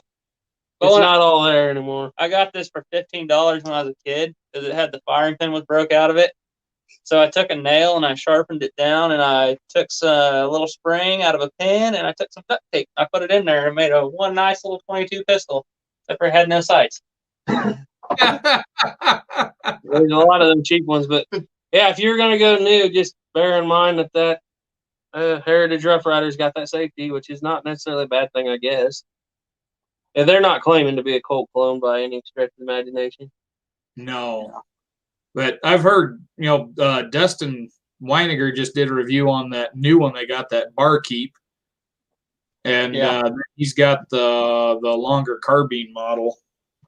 Yeah. But I don't know. With that first Heritage that I had, I did not really care to buy another one after that. That safety kind of ruins it for me. I wasn't worried too much about safety. I just got pissed off that every 50 rounds I fire, I was breaking a hand spring or a trigger spring or a bolt spring. Yeah. And I got fed up with it, and that's when I put Ruger springs in it. And once I got it working, Dad said he wanted it, and that's why I traded him for his 3030. I got the better. Ruger Wrangler's got a lot of MIM parts in it, but it's still pretty good. Ruger using MIM? They do in that gun. That's why they can't put the 22 Magnum cylinder in it. Oh. But that's one of the few 22s I've picked up is that Ruger Wrangler. And the first, you just thumb that hammer back on that action. You're like, this feels like a single 6, but it's running about $350 cheaper. And then Uberti makes that Stallion that's got a 12-shot, but I've heard some people say not so good things about it. About what? I've seen it it's like a Cattleman in 22. Oh, okay. I've seen it in the store. I've never actually paid much attention to it. They've got a 6-shot model and they've got a 12-shot model. Yeah. Oh, or let's see, the Rough Riders. I think no, maybe I'm wrong. I thought they might have come with a 12-shot cylinder. I think they're all 6. A lot of those, if you go back to them old H&Rs, a lot of them are 12-shot. Like I said, if you're not wanting to buy something new, go find you a used H&R or something like that. Those guns were made out of heavy steel back in the day. You couldn't make that gun today you'd never be able to sell it for how expensive it would be today if you made it, but they're still pretty cheap. My uncle has an old Ombre. It's a real short-barreled little son of a gun. It's a 9-shot double action, but that thing shoots about 12 foot high at 10 yards.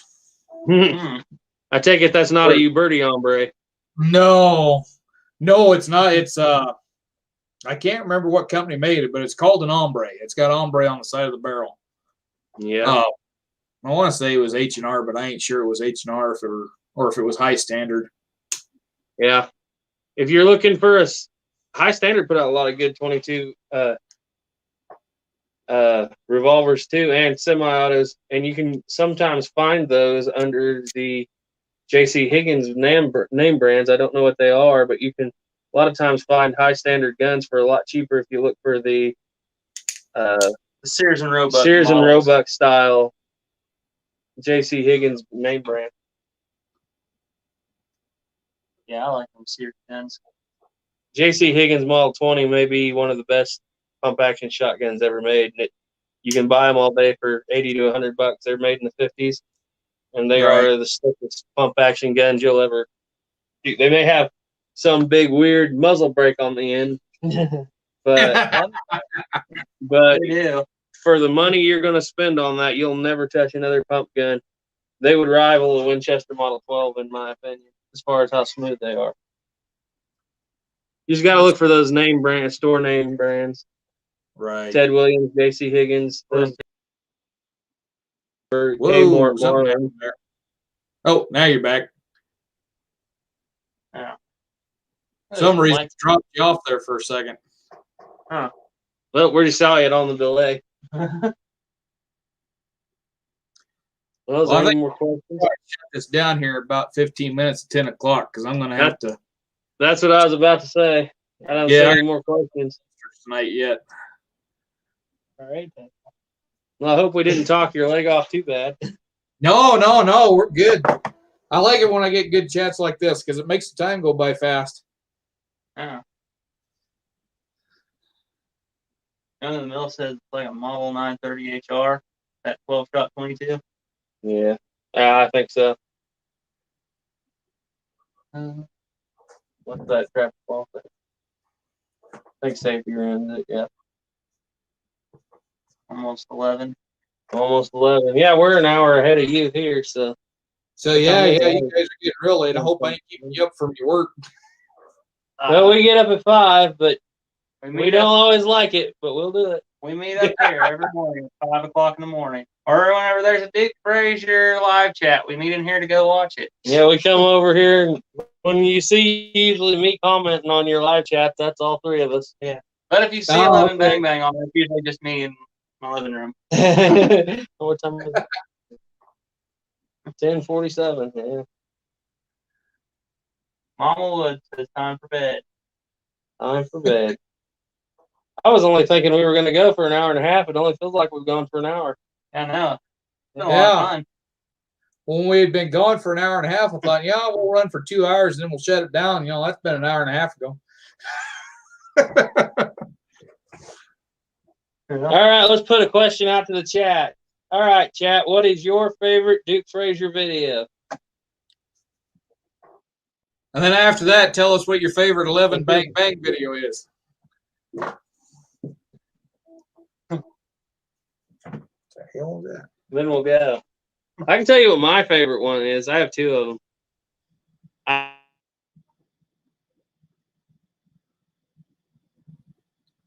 Uh-oh, they dropped out again. Crap. Hell, maybe we're going to end it a little sooner. Uh-oh, where'd they go?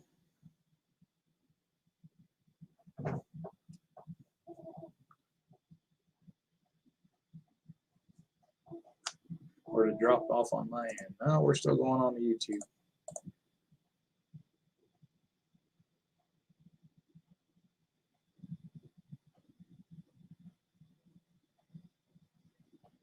Yeah, Young in the Mill, that was a fun video to do. Well, crap, it looks like we might have lost the guys there for good tonight.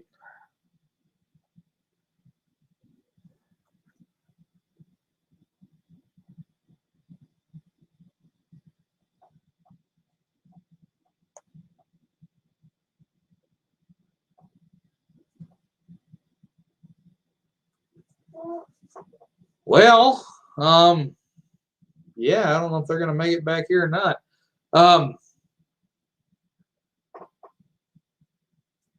Mama Woods, thank you. If you got any last minute questions, I guess throw them in there in the chat, and we'll wait and see if the guys make it back here. But they might have lost connection there. I was getting ready to shut it down anyway, but yeah, I figured, guys, that your camera had done something.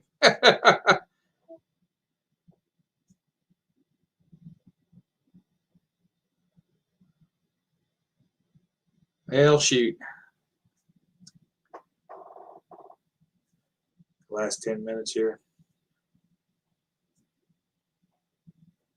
Oh, maybe they're coming back here. Let's see. Put us back in there, Caleb. I think we're back. All right. We're about done anyway.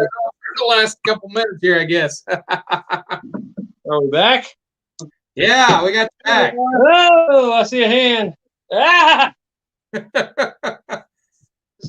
going to show off your dirty bedroom if you turn that the wrong direction. Mama's going to know you didn't wash your sheets. We're going to get demonetized for that Confederate flag.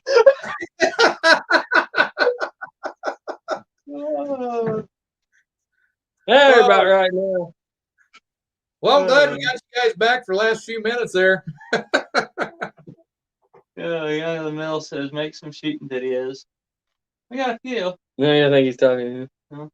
Yeah, I haven't done a shooting video for a while. I need to get out and do some more, but god dang it, I don't want to. Bangs, I'm going to be heading north here pretty soon. I don't want to spend an NRA membership and then another $20 to do my range, or otherwise I got to drive 45 miles east of me to get to a free range. So, but You'll find a range up there. I'm sure you will. yeah, I looked it up before. When I was looking for places to rent, one of the things I looked up was gun ranges, and they got one up there, but it's one of those you got to pay to use. You're going to be going to all them rendezvous. You'll be picking you up a Lyman rifle. Yeah, I'd love to have a Lyman rifle, but yeah, I wish I could get some rendezvous up there. But Bings, I'm going to be working for the public during tourist season. I doubt I'm going to have enough time to go much anywhere. When does the tourist season end?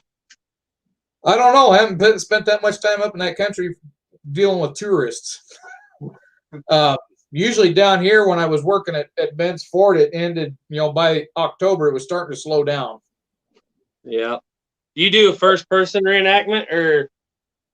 I did down after I'd been there for a couple of years. I started doing first-person. I'm going to be going up to Fort Laramie and kind of learning things up there. I'm probably going to do third-person for a while. Is that first person as hard as they say it is to stay in? Yeah, first person can be, and it's not. Once you get the hang of it, it's not hard for you. What makes it hard is the visitor does not always comprehend that you're portraying somebody in a different time period. They keep asking you what your opinion is. Yeah, or they'll ask. I'd be talking about the price of buffalo robes. And I try to do it in first person. I say, we pay up to $3, and then we get paid up to $6 when we sell them back east. And they say, well, what's it going for nowadays? And I'm in 1846 in my mind, so I say, well, they're going for $3, and we're selling them for $6. We and just then had this conversation. Then they say, no, what are they going for nowadays? And it's like, oh, they're still haven't caught on. I'm in 1846. You don't have to change your accent or anything. Sometimes I do a Scotsman, or sometimes I do an Irishman. It all depends on the day. I tried to like do that. How long can you do but, that? I could not pull off the French very well. I don't speak French. Oh, you gotta get your. Is it? You use a bandana more as a French character? There for when I was doing, because I portrayed a trapper down there for several years. I wore the bandana, like the pirate style bandana, Yeah. on my head, and then that last year or two, I started wearing a broad brim. And then when I started playing a trader, this is all I wore was a broad brim hat. You got to pack your traps around. What's that? Pack your own traps around and stuff. I didn't do too much down there. Like during the special events, yeah, I'd pack traps, but on a daily basis, no. Mostly what I was doing was just glorified tour guide. Really, that's kind of I think that's be a dream job, really. Yeah. And when I started down there, there was the way they had it set up, the way they were doing things, it was a lot of fun, but then they kind of got some new administration down there, and we went from being, living history people to janitors in costume, basically. Yeah. And, I was kind of getting fed up with it, and I kind of got vocal about it, and then they decided they didn't want to bring me back because I wasn't catering to their ideas. Well, it sounds like you got a better job anyway. Everybody knows Fort Laramie. Yeah, well, I was just about done with the Park Service, but when I did my interview and I got talking with the chief of Interp up there, I could tell that they still had that desire to keep living history alive, where, other parts of the Park Service, it wasn't the big desire anymore. So that's the only reason I took that job and decided to stay in with the Park Service. Otherwise, I was going to be done with it this year. But Any questions? Oh, what's your favorite Duke video, Caleb? I like the way you're doing the brown vest one. You like the shooting the milk jug with the brown vest? I like the brown vest one too, and the Walker. My absolute favorite one's got to be the pocket pistol one with the gambling. Oh yeah. Yeah, that one. 45. Hey, you said you were doing something with Santee. Is that still gonna happen? yeah, I got to film that. He was wanting to do an interview video, but I've just got to sit down and film my parts of it. I got to get my studio cleaned up here so I can do some filming and get my lighting set back up. My filming studio, like I said earlier, is kind of turned into the storage unit things. I've had to move everything out of the closet to deal with the plumbing issues. So, but yeah, I'm hoping to get that done before I head up to Fort Laramie here, and then after that, I don't know how the videos are going to work out. Well, I just have to play it by ear. Yeah, hopefully you'll keep selling holsters. Buy a holster, everybody. Yeah, I'm going to keep doing them. I'm down to one piece of leather, which I got enough. I got your holster cut for that Schofield. I think another gen on here was wanting a pair of them. I think I got enough leather to do a few more. Then I'm going to go to Herman Oak leather. I'm going to buy some Herman Oak. Start going a little bit higher quality leather. Well, I'm just going to say this to the people in the chat: you can go spend $100 on a meal for the weekend, or you can buy you a holster that if you take care of it, will last you a lifetime. Yep. And your kids a lifetime. Yeah, and your grandkids lifetime. It's not really that much when you look at it. But I kept thinking that I was charging too much for my holsters, and I went on to Etsy and I started looking at some of the holsters that are being sold over there. And I'm telling you what, for the quality I'm turning out compared to some of them, I should be charging about triple. Yeah. Because I've seen some of them over there going for $150, and they weren't. There were some really good ones over there for that price range, but a lot of the ones I looked at didn't look like they was near as good as what I put out. Well, we'll definitely have to be upcoming, probably not right away, but in a couple of weeks or maybe a month, we'll have to be looking into a cross-draw Dragoon holster for him so that he can carry his gun bear hunt or fishing in Colorado for his bears. Hopefully you don't run into a cinnamon bear. Yeah, that's me. Where you fish at up there in Colorado? Lake City. Know where that is? I'm trying to think. I'm not sure. It's not right. By Gunnison. Oh, okay. Up by Gunnison. Okay. You're farther south of that. I used to fish up at O'Haver a lot up by Salida. Yeah, we go through SWAT if you like. So if You ever heard of? Go ahead. I was just thinking. You ever heard of Kim, Colorado? Oh yeah, I've been through Kim a time or two. Drew Theros, he was laughing because he's like, boy, we thought Kansas was desolate. Yeah. Yeah. See all them crows sitting over there on that fence post? No, there was a dead tree Yeah, up there dead by tree. a house. It says that's the only tree around for miles. I think the only thing more desolate than that is probably New Delhi or Thatcher, one of the two. Yeah. I've never been in South Colorado, just the North part. It's pretty Well, much you're not desert. missing a whole lot. Yeah. It's like when you go through. It's a lot like your part of Kansas, just drier. Just rough. Yeah, everybody thinks we're in Arizona. Yeah. Except for summertime. Last summer we got quite a bit of rain. It's pretty green. Yeah, we're so dry down here, we make Arizona look like the Everglades. Yeah. No more questions coming up, huh?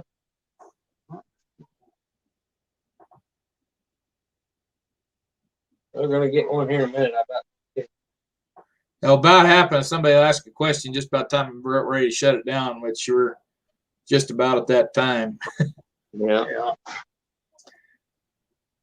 All right, I'll give it one last minute to get your questions in, then we're going to say our adieus.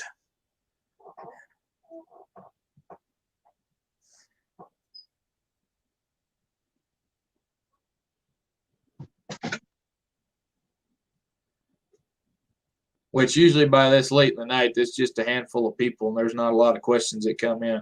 What we got? 16. Yeah, we gained one.